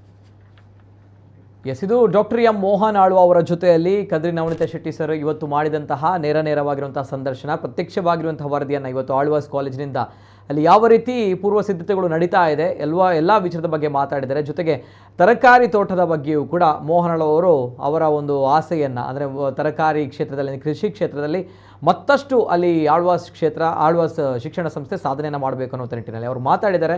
ಅದನ್ನು ಕೂಡ ಮುಂದಕ್ಕೆ ನಾವು ಮಾತಾಡ್ತೀವಿ. ಜೊತೆಗೆ ಈಗ ಪ್ರಮುಖವಾಗಿ ಅಲ್ಲಿ ನಮ್ಮ ಕಣ್ಮನ ಸೆಳೆಯುವಂತಹ ಬಹಳಷ್ಟು ಗೊಂಬೆಗಳು, ಬಹಳಷ್ಟು ವಿಗ್ರಹಗಳು, ಮೂರ್ತಿಗಳು, ಜೊತೆಗೆ ಅಲ್ಲಿ ನಮಗೆ ನೋಡಲಿಕ್ಕೆ ವಸ್ತು ಪ್ರದರ್ಶನಗಳು ಇವೆ. ಇವೆಲ್ಲರ ಜೊತೆಗೆ ಬಹಳಷ್ಟು ವೆರಿ ಇಂಟ್ರೆಸ್ಟಿಂಗ್ ಅಂತ ಬಂದಾಗ ಅಲ್ಲಿ ಜೈನ ತೀರ್ಥಂಕರರು ಅವರ ಬಹಳಷ್ಟು ವಿಗ್ರಹಗಳನ್ನು ಪ್ರತಿಷ್ಠಾಪನೆ ಮಾಡಲಾಗಿದೆ. ಎಸ್ ಸರ್, ನವನೀತ್ ಸರ್, ಇವತ್ತಲ್ಲಿ ಹೋಗಿದ್ರ ಬಗ್ಗೆ ನೋಡಿದ್ದೀರಿ, ಏನು ಅನ್ನಿಸ್ತು ಸರ್? ಏನಿದೆ ಇಲ್ಲಿ ವಿಶೇಷತೆಗಳು? ಎಸ್ ಸರ್, ಇದು ಕಳೆದ ಬಾರಿ ಕೂಡ ಇತ್ತು. ಈ ಪ್ರದರ್ಶನಕ್ಕೆ ಇಡುವಾಗ ಅದನ್ನು ಮತ್ತೆ ಸುಣ್ಣ ಬಣ್ಣ ಬಳಿದು ಎಲ್ಲ ಏನೆಲ್ಲ ವ್ಯವಸ್ಥೆಗಳಿದೆ ಎಲ್ಲದನ್ನು ಹೊಸತು ಮಾಡಿ ಇಡ್ತಾರೆ ಅವರು, ಮತ್ತಷ್ಟು ಕಣ್ಣಿಗೆ ಇಂಪನಗೊಡಬೇಕು. ಅದರಲ್ಲಿ ಇನ್ನೊಂದು ಗೊಮ್ಮಟೇಶ್ವರನ ಪ್ರತಿಕೃತಿ ಕೂಡ ಇದೆ. ಅದು ದೂರದಿಂದ ನೋಡುವಾಗ ಕಲ್ಲಿನಿಂದಲೇ ಮಾಡಿದ್ದು ಎನ್ನುವ ರೀತಿಯಲ್ಲಿ ಕಾಣ್ತದೆ. ಅದು ಗೊಮ್ಮಟೇಶ್ವರನ ವಿಗ್ರಹ ಇದೆ. ಈಗ ಇಡೀ ಕ್ಯಾಂಪಸ್ ಅಲ್ಲಿ ನೋಡಿದ್ರೆ ಬುದ್ಧನ ವಿಗ್ರಹಗಳು ಕೂಡ ನೂರಾರು ಬುದ್ಧನ ವಿಗ್ರಹಗಳು ನಮಗೆ ಬೇರೆ ಬೇರೆ ಕಡೆಯಲ್ಲಿ ಕಾಣಲಿಕ್ಕೆ ಸಿಗುತ್ತೆ. ಸತ್ಯ. ಮೋಹನ್ ಆಳ್ವರಲ್ಲಿ ಈ ಪ್ರಾಚ್ಯ ವಸ್ತು ಸಂಗ್ರಹಾಲಯ ಅಂತ ಇತ್ತು, ಇದೆ ಈಗಲೂ ಕೂಡ. ಅವರ ಒಂದು ಆಫೀಸ್ಗೆ ಹೋದಾಗ ಅಲ್ಲೂ ಕೂಡ ಅದನ್ನು ಅವರಿಗೆಲ್ಲ ಅದನ್ನು ಸ್ಪ್ರೆಡ್ ಮಾಡಿ ಇಟ್ಟಿದ್ದಾರೆ. ಎಲ್ಲ ಕಟ್ಟಡಗಳಲ್ಲಿ ಆ ಪ್ರಾಚ್ಯ ವಸ್ತುಗಳು. ಮತ್ತೆ ಅವರು ಯಾವ ಊರಿಗೆ ಹೋಗ್ಲಿ, ಯಾವ ರಾಜ್ಯಕ್ಕೆ ಹೋಗ್ಲಿ, ಯಾವ ದೇಶಕ್ಕೆ ಹೋಗ್ಲಿ, ಅಲ್ಲಿರುವ ವಿಶೇಷ ಏನೆಲ್ಲ ಇದೆ ಅದನ್ನೆಲ್ಲ ಕೊಂಡುಕೊಂಡು ತರುವಂತಹ ಒಂದು ಹವ್ಯಾಸ ಅವರಿಗೆ ಆರಂಭದಿಂದಲೂ. ಆದ್ರಿಂದ ಅದನ್ನು ಯಾವುದು ಅಮೌಲಿಕ, ಅದು ಅದನ್ನು ಆ ಮೌಲ್ಯವನ್ನು ಲೆಕ್ಕ ಮಾಡ್ಲಿಕ್ಕೆ ಆಗಲಿಕ್ಕಿಲ್ಲ. ಅಂತಹ ಪ್ರಾಚ್ಯ ವಸ್ತುಗಳ ಸಂಗ್ರಹಾಲಯ ಅವರಲ್ಲಿ ಇದೆ. ಅದೆಲ್ಲವನ್ನು ಅವರು ತೋರಿಸಿದ್ರೆ ಬೇರೆ ಯಾವುದು ಅವರಿಗೆ ಬೇರೆ ಹೊಸತಾಗಿ ಮಾಡಬೇಕಾಗಿಲ್ಲ. ಕರೆಕ್ಟ್. ಆದ್ರೆ ಇಲ್ಲಿ ಈ ಕಾರ್ಯಕ್ರಮಕ್ಕಾಗಿಯೇ ಅನೇಕ ಪ್ರತಿಕೃತಿಗಳನ್ನು ಅವರೇ ಹೊಸತಾಗಿ, ಇದು ಆಳ್ವಾಸಿನಿಂದ ಸೃಷ್ಟಿಯಾದ ಪ್ರಾಚ್ಯ ವಸ್ತುಗಳಲ್ಲ, ಆಳ್ವಾಸಿನ ಸೃಷ್ಟಿಯ ಎಲ್ಲ ನೋಡಿ ಈಗ ಅಲ್ಲಿ ಕಾಣ್ತಿರೋದು. ಸರ್, ಇದು ನನ್ನ ಪ್ರಕಾರ ಈ ಶಿಕ್ಷಣ ಸಂಸ್ಥೆಗಳ ಇಂಥದ್ದು ಒಂದೆರಡು ನೋಡಿದ್ರೆ ಅದು ನಮ್ಮ ಭಾಗ್ಯ ಅಂತ ಅನ್ಕೊಳ್ತೀವಿ ನಾವು, ಟು ಬಿ ಫ್ರಾಂಕ್ಲಿ ಹೇಳಬೇಕು ಅಲ್ವಾ? ಸೊ ಈ ಶಿಕ್ಷಣ ಸಂಸ್ಥೆ ಆಳ್ವಾಸ್ನಲ್ಲಿ ಯಾವ ರೀತಿ ಇದೆ ಅಂತ ಬಂದಾಗ ಎಲ್ಲೋ ಹೋದ್ರೂ ಕೂಡ ಇಂತಹ ಪ್ರತಿಕೃತಿಗಳು, ಇಂಥ ಅತ್ಯದ್ಭುತವಾಗಿರುವಂತಹ ಪ್ರತಿಕೃತಿಗಳು, ವಿಗ್ರಹಗಳು ಕಾಣಲಿಕ್ಕೆ ಸಿಗುತ್ತೆ. ಅದೇ ಹೇಳುದು, ಮಕ್ಕಳು ಅದೃಷ್ಟ ಮಾಡಿರ್ತಾರೆ ಅನ್ನುವಂಥದ್ದು. ಇಂತಹ ಶಿಕ್ಷಣ ಸಂಸ್ಥೆಗಳಿಗೆ ಹೋಗಬೇಕು ಅಂತ ಬಂದಾಗ ವಿದ್ಯೆಯ ಜೊತೆಗೆ ನಮ್ಮ ಒಂದು ನಂಬಿಕೆ, ನಮ್ಮ ಆಚಾರ ವಿಚಾರಗಳು, ನಮ್ಮ ಸಂಸ್ಕೃತಿ ಎಲ್ಲವೂ ಕೂಡ ಉಳಿತಾ ಇದೆ. ನಾನು ಅದೇ ಹೇಳುವಂಥದ್ದು, ನಿಮ್ಗೆ ಹೇಗೆ ಅನಿಸ್ತು ಸರ್ ಇವತ್ತು ಒಂದು ರೌಂಡ್ ಎಲ್ಲವೂ ಕೂಡ ಹಾಕ್ಬಿಟ್ರಿ ಒಂದು ದಿನದಲ್ಲಿ? ಸೊ ಹಾಗಿದ್ದಾಗ ಆಳ್ವರು ಒಂದು ಮಾತು ಹೇಳಿದ್ರು, ನಮ್ಮ ಆಳ್ವಾಸ್ ವಿರಾಸತಿಗೆ ಒಂದು 3 ವರ್ಷದಿಂದ ಮೇಲ್ಪಟ್ಟ ಮಕ್ಕಳಿಂದ ಹಿಡಿದು 80-90 ವಯೋಮಾನದವರು ಸಹ ಬರ್ಬಹುದು, ಎಲ್ಲರಿಗೆ ಆಗುವ ವಿಷಯಗಳು ಇಲ್ಲಿ ಇದೆ ಅಂತ. ಕರೆಕ್ಟ್. ಸಣ್ಣ ಮಕ್ಕಳು ಇಷ್ಟಪಡುವಂತಹ ವಿಚಾರಗಳನ್ನು ಇಲ್ಲಿ ನೋಡುವುದಕ್ಕಿದೆ, ನಿಜ. ತಿನ್ನುವುದಕ್ಕಿದೆ, ಸತ್ಯ. ಅನುಭವಿಸುವುದಕ್ಕಿದೆ, ನಿಜ. ಅದೇ ರೀತಿ ಎಲ್ಲ ನೋಡಿ, ಇಲ್ಲಿಗ ಬಸವಣ್ಣನವರ ಇದು ಕಾಣ್ತದೆ. ಸ್ವಲ್ಪ ಆಧ್ಯಾತ್ಮಿಕದ ಬಗ್ಗೆ ಎಲ್ಲ ಒಲವುಳ್ಳವರಿಗೆಲ್ಲ ಇದನ್ನು ಕಾಣುವಾಗ ನೋಡಿ ಒಮ್ಮೆ ನೆನಪಾಗ್ತದೆ ನಮ್ಮ ಸತ್ಯ ಕರ್ನಾಟಕದ ವಿಶೇಷ, ನಮ್ಮ ಆರಾಧನಾ ಪದ್ಧತಿಗಳು, ಪೂರ್ವಸೂರಿಗಳ ಬಗ್ಗೆ ಮಾಹಿತಿ ಕೊಡುವಂತಹದ್ದು. ಸತ್ಯ. ಮೋಹನ್ ಆಳ್ವರಿಗೆ ಎಲ್ಲರೂ ಬೇಕು, ಎಲ್ಲವೂ ಬೇಕು. ಎಲ್ಲವೂ ಕೂಡ ಅಂದ್ರೆ ಎಲ್ಲ ಗೊಂಬೆಗಳು ಅಥವಾ ನಾಟಕ ಪ್ರದರ್ಶನಗಳು ಎಲ್ಲವೂ ಕೂಡ ಸಾಂಸ್ಕೃತಿಕ. ಈಗ ಅವರು ಭರತನಾಟ್ಯ ಕಲಾವಿದರು, ಯಕ್ಷಗಾನದ ಪ್ರತಿಕೃತಿ ಇದೆ, ಕಥಕಳಿಯ ಪ್ರತಿಕೃತಿ ಇದೆ. ಅವರಿಗೆ ಕಲೆಯಲ್ಲಿ ಭೇದ ಇಲ್ಲ. ಬೇರೆ ಬೇರೆ ಕಲಾ ಮಾಧ್ಯಮಗಳು ಯಾವುದು ಚಂದ ಅಂತ ಕಾಣುತ್ತದೆ ಅದೆಲ್ಲವನ್ನು ಪ್ರತಿರೂಪದಲ್ಲಿ ತಂದಿರಿಸಿದ್ದಾರೆ ನೋಡಿ ಅಲ್ಲಿ. Correct correct correct. ಅಂದ್ರೆ ಈ ಮೂರ್ತಿ ತಯಾರಿಕೆ ವಿಚಾರ ಹೇಗೆ ಸರ್? ಅಂದ್ರೆ ಮೋಹನ್ ಆಳ್ವರು ಪರ್ಟಿಕ್ಯುಲರ್ ಆಗಿ ಹೇಳ್ತಾರೆ ಇಂಥ ಮೂರ್ತಿಗಳನ್ನ ಬೇಕು ಅಥವಾ ಕಲಾವಿದರು ಇದು ಮಾಡ್ತಾರೆ, ಹೇಗೆ ಏನ್ ಕತೆ ಇದು? ಈಗ ಅವರು ಎಲ್ಲಿಯಾದ್ರೂ ಒಂದು ಕಡೆಯಲ್ಲಿ ಏನಾದ್ರೂ ಒಂದು ವಸ್ತುವನ್ನು ನೋಡಿದ್ರೆ ಇಂಥದ್ದು ಬೇಕು ಅಂತ ಹೇಳಿ ಆದ್ರೆ ಅದನ್ನು ಮಾಡುವವರನ್ನು ತರಿಸಿ ಬರಿಸಿ ಅದನ್ನು ಅವರು ಮಾಡ್ತಾರೆ. ಅಥವಾ ಅವರ ಪರಿಕಲ್ಪನೆ ಈ ರೀತಿಯಾಗಿ ನೋಡಿ, ಇಲ್ಲಿ ಕುವೆಂಪು ಕೂತ್ಕೊಂಡಿದ್ದಾರೆ, ಕುವೆಂಪು ಅವರೇ ಕೂತ ಹಾಗೆ ಕಾಣ್ತದೆ ನಮ್ಗೆ. ಇದನ್ನ ಟಚ್ ಮಾಡಬಹುದಾ? ಹೇಗೆ ಟಚ್ ಮಾಡ್ಲಿಕ್ಕೆ ಆಗುತ್ತಾ? ಅಂದ್ರೆ ಟಚ್ ಮಾಡಿ ಅದಕ್ಕೆ ಅದರ ಸುತ್ತ ಎಲ್ಲ ಹೂವಿನ ಕುಂಡಗಳೆಲ್ಲ ಇಟ್ಟಿದ್ದಾರೆ. ಇಲ್ಲದ್ರೆ ಹಾಳು ಮಾಡ್ತಾರೆ ಅಂತ ಹೇಳಿ ಮುಟ್ಟಿ ಅಲ್ವಾ? ಜೊತೆಗೆ ಈ ಕಲಾವಿದರ ಕತೆ ಹೇಗೆ? ಅಂದ್ರೆ ಎಷ್ಟು ಕಲಾವಿದರು ಇದ್ರ ಜೊತೆಗೆ ಅವರ ಪರಿಶ್ರಮ ಇದೆ, ಅವರು ಎಷ್ಟು ಕಲಾವಿದರು ಇದ್ರ ಜೊತೆ ಕೆಲಸವನ್ನ ಮಾಡಿದ್ದಾರೆ ಹೇಗೆ ಅಂತ ಹೇಳಿ ಅವರ ಬಗ್ಗೆ ಈಗ ಹೆಚ್ಚಿನ ಕಲಾವಿದರು ಅವರ ಕೆಲಸ ಮುಗಿಸಿ ಹೋಗಿ ಆಗಿದೆ. ಈಗ ನಾವು ಇವತ್ತು ಹೋದಾಗ ಎಲ್ಲ ಕೆಲಸ ಅದಕ್ಕೆ ನೋಡಿ, ಅವ್ರದ್ದು ಟೈಮಿಂಗ್ ಅಂತ ಹೇಳಿದ್ರೆ ಕೇವಲ ಅವರು ಮಾತ್ರ ಅದನ್ನು ಪರಿಪಾಲನೆ ಮಾಡುವುದಲ್ಲ, ಅವರ ಇಡೀ ತಂಡ ಅದನ್ನು ಪರಿಪಾಲನೆ ಮಾಡ್ತದೆ. ಕರೆಕ್ಟ್. ಇಷ್ಟು ಸಮಯದ ಒಳಗೆ ಎಲ್ಲ ಅದಕ್ಕೆಲ್ಲ ಬಣ್ಣ ಎಲ್ಲ ಬಡಿದು ಸಿದ್ಧ ಆಗಿ ಇಷ್ಟು ಹೊತ್ತಿಗೆ ಅದು ಇಲ್ಲಿ ಬರಬೇಕು. ಕರೆಕ್ಟ್. ಅದು ತಯಾರಾದ ಮೇಲೆ ಕರೆಕ್ಟ್ ನೋಡಿ, ಅದು ಒಂದಾದ ಮೇಲೆ ಒಂದು ಆ ಮೂರ್ತಿ ತಂದಿರಿಸಿದ ನಂತರ ಅದರ ಸುತ್ತ ಹೂವಿನ ಕುಂಡಗಳನ್ನು ಇಡುವವರು ಬೇರೆ ಇದ್ದಾರೆ. ಅದು ಬಹಳ ಸಿಸ್ಟಮ್ಯಾಟಿಕ್ ಆಗಿ ಆ ಕೆಲಸ ನಡೀತದೆ. Correct correct correct correct. ಒಂದು ಎಷ್ಟು ಕಲಾವಿದರ ಈಗ ಗಣಪತಿ ನೋಡಿ, ಈಗ ನಮ್ಮ ಬಂಟರ ಸಂಘದ ಗಣೇಶೋತ್ಸವದ ಸಂದರ್ಭದಲ್ಲಿ ವಿಶ್ವವ್ಯಾಪಿ ಗಣಪ ಅಂತ ಹೇಳುವಂತ ಒಂದು ಪರಿಕಲ್ಪನೆಯಲ್ಲಿ ಮೋಹನ್ ಆಳ್ವರ ಸಂಗ್ರಹದಲ್ಲಿರುವ ಗಣಪತಿಯ ವಿಗ್ರಹಗಳ ಒಂದು ಎಕ್ಸಿಬಿಷನ್ ಇತ್ತು. ಗಣಪತಿಯ ಬರೇ ಗಣಪತಿ, ಮೋಹನ್ ಆಳ್ವರ ಸಂಗ್ರಹ, ಮೋಹನ್ ಆಳ್ವರ ಸಂಗ್ರಹದಲ್ಲಿದ್ದ ಗಣಪತಿ. ಓಕೆ, ಎಷ್ಟಿತ್ತು? ಅದನ್ನು ಸಾವಿರಾರು. ಓಕೆ ಓಕೆ, ಸಣ್ಣದು ದೊಡ್ಡದೆಲ್ಲ ಸೇರಿದ್ರೆ ಸಾವಿರಾರು ಗಣಪತಿ. ಅದು ಬೇರೆ ಬೇರೆ, ಅದು ಬಂಗಾರದ ಗಣಪತಿ ಕೂಡ ಇತ್ತು, ಬೆಳ್ಳಿಯ ಗಣಪತಿ ಇತ್ತು, ಮರದ ಗಣಪತಿ ಇತ್ತು, ಪಂಚಲೋಹದ ಗಣಪತಿ ಇತ್ತು, ಬೇರೆ ಬೇರೆ ಪರಿಕರಗಳಿಂದ ಮಾಡಿದಂತ ಬೇರೆ ಬೇರೆ ಸ್ವರೂಪದ ಗಣಪತಿ. ಓಕೆ ಓಕೆ, ಅಂತಹ ಗಣಪತಿಯ ದೊಡ್ಡ ಸಂಗ್ರಹಾಲಯ ಅವರಲ್ಲಿದೆ. ಇದೆ. ಆದ್ರೂ ಕೂಡ ವಿರಾಸತಿಗಾಗಿ ಮತ್ತೆ ಹೊಸದು ಗಣಪತಿಯನ್ನು ಸೃಷ್ಟಿ ಮಾಡಿದ್ದಾರೆ ನೋಡಿ, ಈ ಗಣಪತಿಯನ್ನ. ಓಕೆ, ಅದು ಮೋಹನ್ ಆಳ್ವ. ಸತ್ಯ ಸತ್ಯ, ನಿಜ ನಿಜ, ನಿಜವಾಗ್ಲೂ. ಯಾಕಂದ್ರೆ ಅವ್ರ ಮನಸ್ಸು ಮಾಡಿದ್ರೆ ಅಲ್ಲೇ ಒಂದು ಇದೆ, ಒಂದು ಇಟ್ಬೋದು, ಯಾವ್ದಾದ್ರು ಒಂದು ಅವರ ಗಣಪತಿ ಅಂತಂದು ಇಡಬಹುದು. ವೈ ಮೋಹನ್ ಆಳ್ವರು ಆ ರೀತಿ ಅಲ್ಲ, ಅವರಿಗೆ ಬೇಕದು ಎಲ್ಲ ಬೇಕು ಅಂತೇಳಿ ಅಲ್ವಾ? ಜೊತೆಗೆ ಏನಾದ್ರೂ ಒಂದು ಹೊಸತನ ಬೇಕು, ಹೊಸತನ ಮಾಡಬೇಕು, ಏನಾದ್ರೂ ಒಂದು. ಇನ್ನೊಂದು, ಕಲಾವಿದರಿಗೆ ಕೆಲಸ ಕೊಡ್ಲಿಕ್ಕೆ ಬೇಕಾದ್ರೆ ಅದನ್ನ ಮಾಡಿ ಕೊಡ್ತಾರೆ. ಸತ್ಯ, ಅದು ಕೂಡ. ಒಬ್ಬ ಕಲಾವಿದ ಒಳ್ಳೆ ಗಣಪತಿ ಮಾಡ್ತಾನೆ ಅಂತ ಹೇಳಿದ್ರೆ ನಿಜ ನಿಜ, ಅವರಿಗೆ ಗಣಪತಿ ಬೇಡದಿದ್ರು ಕೂಡ ಆ ಕಲಾವಿದನಿಗಾಗಿ ಅವರು ಗಣಪತಿ ಮಾಡಿಸ್ತಾರೆ. ಯಾಕಂದ್ರೆ ಪ್ರತಿ ಬಾರಿಯಲ್ಲಿ ಬರುವಂತಹ ಆರ್ಟ್ ಗ್ಯಾಲರಿಗಳಲ್ಲಿ, ಎಕ್ಸಿಬಿಷನ್ಗಳಲ್ಲಿ ಬರುವಂತಹ ಬಹಳಷ್ಟು ಕಲಾವಿದರು ಬರ್ತಾರೆ. ಈ ಪೇಂಟಿಂಗ್ ಮಾಡುವವರು ಅಥವಾ ಅಲ್ಲಿ ಶಿಲ್ಪಕಲೆ ಮಾಡುವವರು, ಜೊತೆಗೆ ಅಲ್ಲಿ ಬಹಳಷ್ಟು ವಿವಿಧವಾಗಿರುವಂತಹ ಫೋಟೋಗ್ರಾಫರ್ಸ್ಗಳು ಬರ್ತಾರೆ. ಪ್ರತಿಯೊಬ್ಬರು ಕೂಡ ಆಳ್ವರನ್ನ ಹೊಗಳ್ತಾರೆ. ಯಾಕಂದ್ರೆ ನಮ್ಮಂತ ಕಲಾವಿದರನ್ನ ಸಮಾಜದಲ್ಲಿ ಗುರುತಿಸೋರು ಯಾರೂ ಇಲ್ಲ. ಈ ಪ್ರೆಸೆಂಟ್ ಜನರೇಷನ್ ಅಲ್ಲಿ ಯಾರು ಕೂಡ ಗುರುತಿಸಲ್ಲ. ಮೋಹನ್ ಆಳ್ವರು ಒಬ್ರು ಗುರುತಿಸ್ತಾರೆ. ಅದು ನಮಗೆ ಸಾರ್ಥಕತೆ ಅಂತ ಪ್ರತಿಯೊಬ್ಬರು ಹೇಳ್ತಾರೆ. ಸೊ ಬಹುಶಃ ಇದು ಅವರು ಕಲಾವಿದರಾಗಿ ಇನ್ನೊಬ್ಬ ಕಲಾವಿದನಿಗೆ ಗೌರವ ಕೊಡಬೇಕು, ಅವನನ್ನು ಬೆಳೆಸಬೇಕು, ಉಳಿಸಬೇಕು ಅನ್ನೋಂಥದ್ದು ಮೋಹನ್ ಆಳ್ವರ ಪ್ರತಿ ಬಾರಿ ಇದ್ದೇ ಇರುತ್ತೆ. ಯಾಕಂದ್ರೆ ಆ ಒಂದು ಕಲಾವಿದರು ಕಳೆದ ಬಾರಿ ಕೂಡ ಜಾಂಬೂರಿಯಲ್ಲಿ ಮಾತಾಡಿದಾಗ ಒಬ್ಬ ಕಲಾವಿದ, ಫೋಟೋಗ್ರಾಫರ್ ಕಂಪ್ಲೀಟ್ ಆಗಿ ಕಣ್ಣೀರು ಸುರಿಸಿದ್ರು. ಯಾಕಂತ ಬಂದಾಗ ನಮ್ಮಂಥ ಕಲಾವಿದರನ್ನ ಗುರುತಿಸುವವರೇ ಯಾರಿಲ್ಲ. ಈಗ ಪೇಂಟಿಂಗ್ ಅನ್ನುವಂಥದ್ದು ಇಲ್ವೇ ಇಲ್ಲ, ಯಾರು ಕೂಡ ಇದಕ್ಕೆ ಬೆಲೆ ಕೂಡ ಕೊಡಲ್ಲ ಅಥವಾ ಮರ್ಯಾದೆ ಕೂಡ ಕೊಡಲ್ಲ, ಗೌರವವೇ ಇಲ್ಲ ಸಮಾಜದಲ್ಲಿ. ಆದರೆ ಇದು ಗೌರವ ಎಲ್ಲಿ ಸಿಗುತ್ತೆ? ಮೋಹನ್ ಆಳ್ವರಲ್ಲಿ ಸಿಗುತ್ತೆ, ಜಾಂಬೂರಿಯಲ್ಲಿ ಸಿಗುತ್ತೆ, ಅವರು ಮಾಡುವಂತಹ ವಿರಾಸತ್ಗಳಲ್ಲಿ ಸಿಗುತ್ತೆ. ಇದು ಒಬ್ಬ ಕಲಾವಿದ ಮತ್ತೊಬ್ಬ ಕಲಾವಿದನನ್ನ ಉಳಿಸುವಂಥದ್ದು, ಬೆಳೆಸುವಂಥದ್ದು. ಬಹುಶಃ ಮೋಹನ್ ಆಳ್ವರಿಗೆ ಇದು ಸರ್ ಅವಶ್ಯಕತೆಗಳಿಲ್ಲ ಅಂತ ಕಾಣುತ್ತೆ. ಯಾಕಂತ ಬಂದಾಗ ಅವರು ಇನ್ಸ್ಟಿಟ್ಯೂಷನ್ ನಡೆಸ್ತಾರೆ, ಒಬ್ರು ಶಿಕ್ಷಣ ಸಂಸ್ಥೆ ಓನರ್ ಆಗಿರ್ತಾರೆ, ಆದ್ರೂ ಕೂಡ ಕಲಾವಿದರಿಗೆ ಗೌರವ ಕೊಡುವಂಥದ್ದು ಏನ್ ಹೇಳ್ತೀವಿ? ಈಗ ನಾವು ಇಲ್ಲಿ ದಸರಾ ಸಂದರ್ಭದಲ್ಲಿ ಈ ರಕ್ಕಸ ವೇಷ ಹಾಕಿದವರ ಮೇಲೆ ಕಂಪ್ಲೇಂಟ್ ಕೊಟ್ಟು ಅವರ ಹಾಕಿದ ಡ್ರೆಸ್ ಅನ್ನು ಕಳಚುವಂತ ಸ್ಥಿತಿ ನನಗೆ ಇತ್ತು. ಕರೆಕ್ಟ್. ಆದ್ರೆ ಆ ವೇಷ ಹಾಕುವವರು ಹಗಲು ವೇಷಧಾರಿಗಳು ಅಂತ ಹೇಳಿ, ಅದೊಂದು ಪರಂಪರೆ ಉತ್ತರ ಕರ್ನಾಟಕದಲ್ಲಿ. ನಿಜ, ಅವರ ವೃತ್ತಿ ಅದು ಹಗಲು ವೇಷ ಅಂತ ಹೇಳಿ. ಸತ್ಯ. ಮೋಹನ್ ಆಳ್ವರು ಅಂತಹ ಹಗಲು ವೇಷಧಾರಿಗಳನ್ನು ತರಿಸಿ ಅವರಿಗೆ ವೇದಿಕೆ ಕೊಟ್ಟು ಅವರಿಗೆ ಗೌರವ ಮಾಡಿದ್ದು ಅದು ಕೂಡ ಇತಿಹಾಸವೇ. ಈ ಸಣ್ಣ ಸಣ್ಣ ಕಲಾವಿದರು ಕರೆಕ್ಟ್, ಅವರನ್ನೆಲ್ಲ ತರಿಸಿ ಈ ಡೊಂಬರಾಟ ಆಡುವವರು, ಈ ಕಣ್ಕಟ್ಟಿದ್ದು ಹೇಳಿ ಮ್ಯಾಜಿಕ್ ಮಾಡುವವರು ರಸ್ತೆ ಬದಿಯಲ್ಲಿ, ಅಂತವರಿಗೆ ವೇದಿಕೆಯನ್ನು ಕಲ್ಪಿಸಿದವರು. ಅದು ಬೇರೆ ಬೇರೆ ಸಂದರ್ಭದಲ್ಲಿ ಒಬ್ಬನಲ್ಲಿ ಒಂದು ವಿಶೇಷತೆ ಇದೆ ಅಂತ ಹೇಳಿದ್ರೆ ಅದನ್ನು ಗುರುತಿಸಿ ಮಾನಿಸುವಂತಹ ಒಂದು ಭೂಮಿಕೆ ಆರಂಭದಲ್ಲೂ ಅವರಲ್ಲಿ ಇದ್ದದ್ದು ನಿಜ. ಅದನ್ನು ಈಗಲೂ ಕೂಡ ಅವರು ಮುಂದುವರಿಸಿಕೊಂಡು ಬಂದಿದ್ದಾರೆ. ನಿಜ ನಿಜ, ಅವರು ಬೆಳೆದಿದ್ದಾರೆ. ನನಗೆ ಸಾಕು. ನೋಡಿ, ಈಗ ಅಲ್ಲಿ ಬೆಳ್ಚಪ್ಪನವರು ನಮಗೆ ಕಾಣ್ತಾರೆ ನೋಡಿ. ಅಲ್ಲಿ ಬೆಳ್ಚಪ್ಪ ಅಂತ ಹೇಳಿದ್ರೆ ಬೆದರು ಗೊಂಬೆಗಳು. ನಾನು ವೆರಿ ಇಂಟ್ರೆಸ್ಟಿಂಗ್ ಇವತ್ತು ನೋಡ್ತಾ ಇದೆ, ತಾವು ಅಲ್ಲಿಂದ ಪ್ರತ್ಯಕ್ಷ ವರದಿ ಮಾಡಿದಾಗ ಬಹಳಷ್ಟು ಬೆಳ್ಚಪ್ಪಗಳಿದ್ರು, ಬಹಳಷ್ಟು ಇದನ್ನ ಇಟ್ಟಿದ್ದಾರೆ. ಏನು ವಿಶೇಷತೆ ಇದು ಅಂದ್ರೆ ಏನ್ ಕತೆ ಅಂತ ಹೇಳಿ ನಂಗೆ ಇಂಟ್ರೆಸ್ಟ್ ಆಯ್ತು. ಯಾಕೆ ಇದನ್ನ ಇಟ್ಟಿದ್ದಾರೆ? ಬಹಳಷ್ಟು ಎಲ್ಲಿ ನೋಡಿದ್ರು ಕೂಡ ಅದಿತ್ತು. ನೀವು ಎಕ್ಸ್ಪ್ಲನೇಷನ್ ಕೊಡ್ತಾ ಇದ್ರಿ ಸರ್. Yes sir. ನೋಡಿ, ಬೆಳ್ಚಪ್ಪ ಅಂತ ಹೇಳಿದ್ರೆ ಅದು ಬೆದರು ಬೊಂಬೆ ಅಂತ. ಈ ಕೃಷಿ ಭೂಮಿಗೆ ಈ ಪಕ್ಷಿಗಳು ಪ್ರಾಣಿಗಳೆಲ್ಲ ಬರ್ತದೆ. ಮನುಷ್ಯರು ಯಾರಾದ್ರೂ ಅದನ್ನು ಕಾಯ್ತಾ ಇದ್ದಾರೆ ಅಂತ ಹೇಳಿದ್ರೆ ಅದು ಹತ್ತಿರ ಬರುವುದಿಲ್ಲ. ಕರೆಕ್ಟ್. ರಾತ್ರಿ ಹೊತ್ತಲ್ಲಿ ಕೂಡ ಕೆಲವು ಪ್ರಾಣಿಗಳು ಬರ್ತದೆ. ಅದಕ್ಕೆ ಒಂದು ಮಾನವನ ಪ್ರತಿರೂಪ ಮಾಡಿ ಇಡುವುದು. ಸತ್ಯ. ಅದಕ್ಕೆ ಒಂದು ನಮ್ಮ ಹಳೆ ಬಟ್ಟೆಗಳನ್ನು ಅದರ ಒಳಗೆ ಬೈಹುಲ್ಲು ತುಂಬಿಸಿ ತಲೆಯ ಭಾಗಕ್ಕೆ ಮಡಕೆಯನ್ನು, ಹಳೆ ಮಡಕೆ, ಒಡೆದ ಮಡಕೆಯನ್ನು ಅದನ್ನು ಇಟ್ಟು ಅದಕ್ಕೆ ಕಣ್ಣು ಕಿವಿ ಎಲ್ಲ ಇದು ಮಾಡಿ ಕೈಯಲ್ಲಿ ಒಂದು ಪೊರಕೆಯನ್ನು ಕೊಟ್ಟು ಒಂದು ಕೋಲನ್ನು ಕೊಟ್ಟು ಕಾಯುವ ರೀತಿಯಲ್ಲಿ ಇರುವುದು.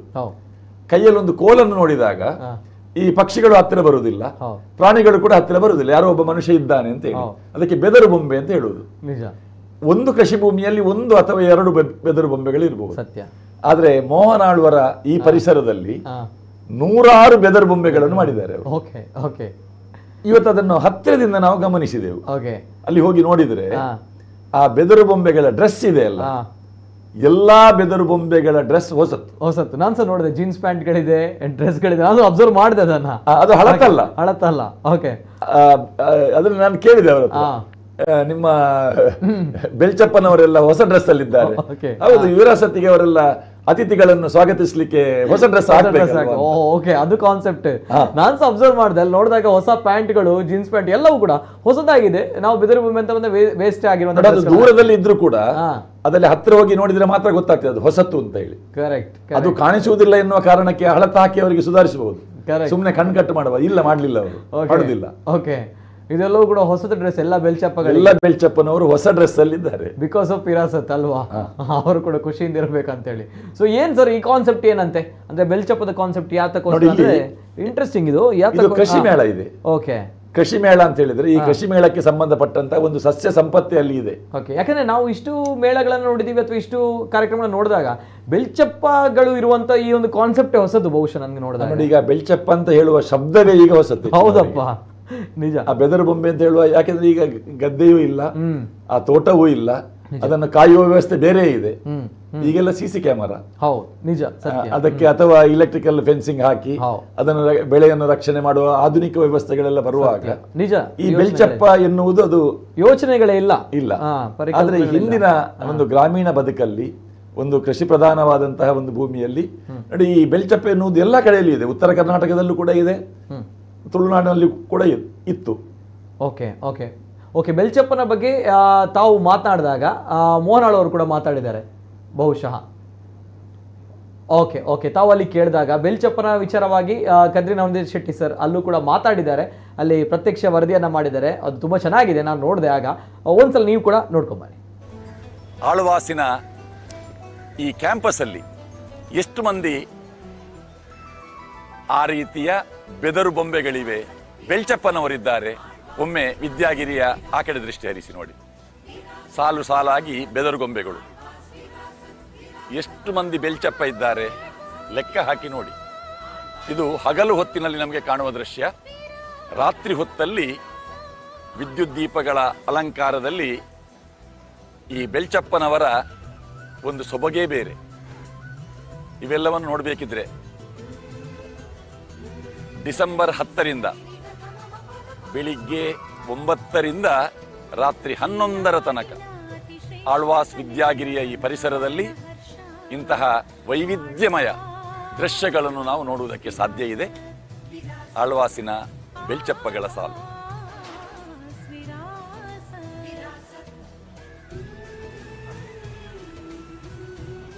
ಆಳ್ವಾಸ್ ವಿರಾಸತ್ನಲ್ಲಿ ಸೆಲ್ಫಿ ಪಾಯಿಂಟ್ಗಳಿವೆ. ಒಂದೆರಡು.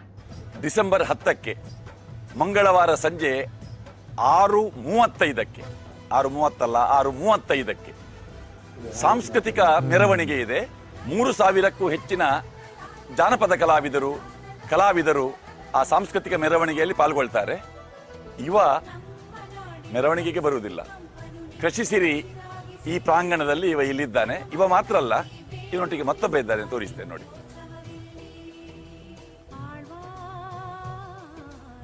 ಕರ್ನಾಟಕದ ಬೇರೆ ಬೇರೆ ಜಾನಪದ ನೃತ್ಯ ಪ್ರಾಕಾರಗಳ ಒಂದು ಅನಾವರಣ ಡಿಸೆಂಬರ್ 10 ಮಂಗಳವಾರ ಸಂಜೆ 6:35ರಿಂದ ರಾತ್ರಿ 8:30ರ ತನಕ.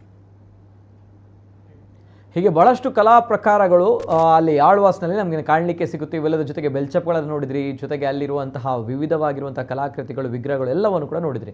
ಜೊತೆಗೆ ಏನು ವಿಶೇಷತೆಗಳಿರುತ್ತೆ, ಜಾಂಬೂರಿ ಅಂತ ನೋಡಿದ ಮೇಲೆ ನಮಗೆ ಇನ್ನೂ ಕೂಡ ಅದನ್ನು ಮರೀಲಿಕ್ಕೆ ಸಾಧ್ಯ ಇಲ್ಲ. ಆಳ್ವಾಸ್ನಲ್ಲಿ ನಡೆದಿರುವಂತಹ ವಿಶ್ವವಿಖ್ಯಾತವಾಗಿರುವಂಥ ಜಾಂಬೂರಿ, ಆ ಜಾಂಬೂರಿಯಲ್ಲಿರುವಂತಹ ಬಹಳಷ್ಟು ಅತ್ಯದ್ಭುತವಾದ ಸಾಂಸ್ಕೃತಿಕವಾಗಿರುವಂಥ ಉತ್ಸವಗಳು, ಇಲ್ಲಿ ಏನೆಲ್ಲ ವಿಶೇಷತೆಗಳಿವೆ, ಯಾವ ವೇದಿಕೆಗಳಲ್ಲಿ ಯಾವ್ಯಾವ ಕಾರ್ಯಕ್ರಮಗಳು ನಡೀಲಿಕ್ಕಿದೆ, ಸೊ ಆ ಒಂದು ವಿಚಾರದ ಬಗ್ಗೆ ಸರ್ ಏನು ಹೇಳ್ತೀರಾ ಸರ್? ಅಲ್ಲಿ ಒಂದು ಸರ್ವಜ್ಞ ಆವರಣ ಅಂತ ಇದೆ. ಅಲ್ಲಿ 3 ಕಟ್ಟಡಗಳು, ಅದರಲ್ಲಿ ಕಾಂಪ್ಲೆಕ್ಸ್ಗಳಿದೆ. ಅದರಲ್ಲಿ ಒಂದು ಜಗನ್ಮೋಹನ ಅಂತ ಆ ಕಟ್ಟಡದ ಹೆಸರು. ಜಗನ್ಮೋಹನ, ಅದು ಮೋಹನ ಹೆಸರು ಉಂಟು. ಮಧ್ಯದಲ್ಲಿ ಯಶೋ ಕಿರಣ ಅಂತ, ಅದು ಡಾಕ್ಟರ್ ನಮ್ಮ ಯಶೋವರ್ಧನ್ರು, ಉಜಿರೆಯ STM ಕಾರ್ಯದರ್ಶಿಗಳಾಗಿದ್ದವರು. ಅವರು ಯಶೋವರ್ಮರು ಈಗ ನಮ್ಮ ಜೊತೆಯಲ್ಲಿ ಇಲ್ಲ.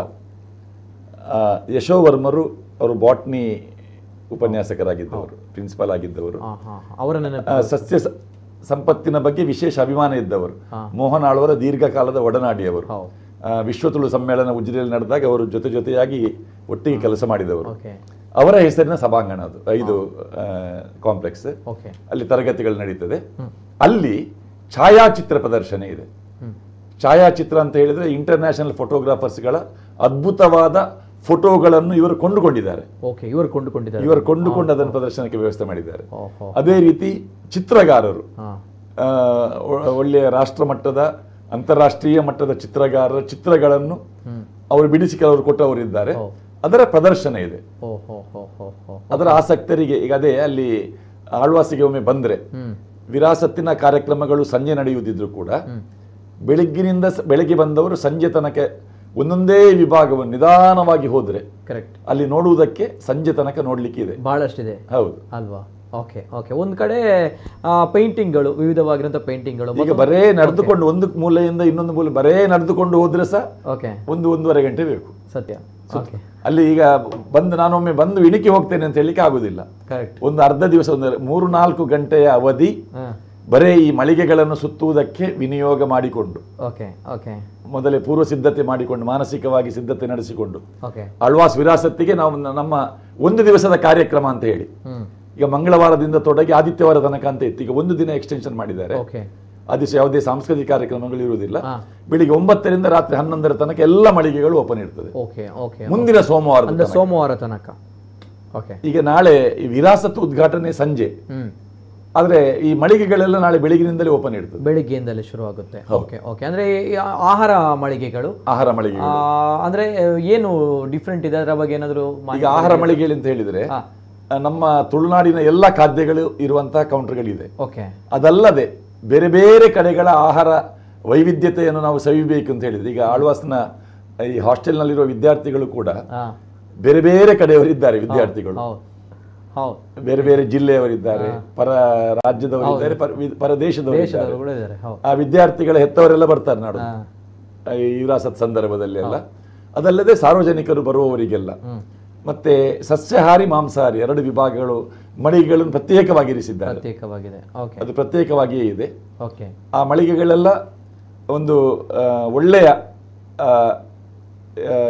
ಯಾರು ಅದರ ಆಹಾರ ಮಳಿಗೆಯ ಒಂದು ಫಲಾನುಭವಿಗಳಲ್ಲಿ ಬರ್ತಾರೆ ಎನ್ನುವ ನಿರೀಕ್ಷೆಯಲ್ಲಿ ಅವರೆಲ್ಲ ಕಾಯ್ತಾ ಇದ್ದಾರೆ.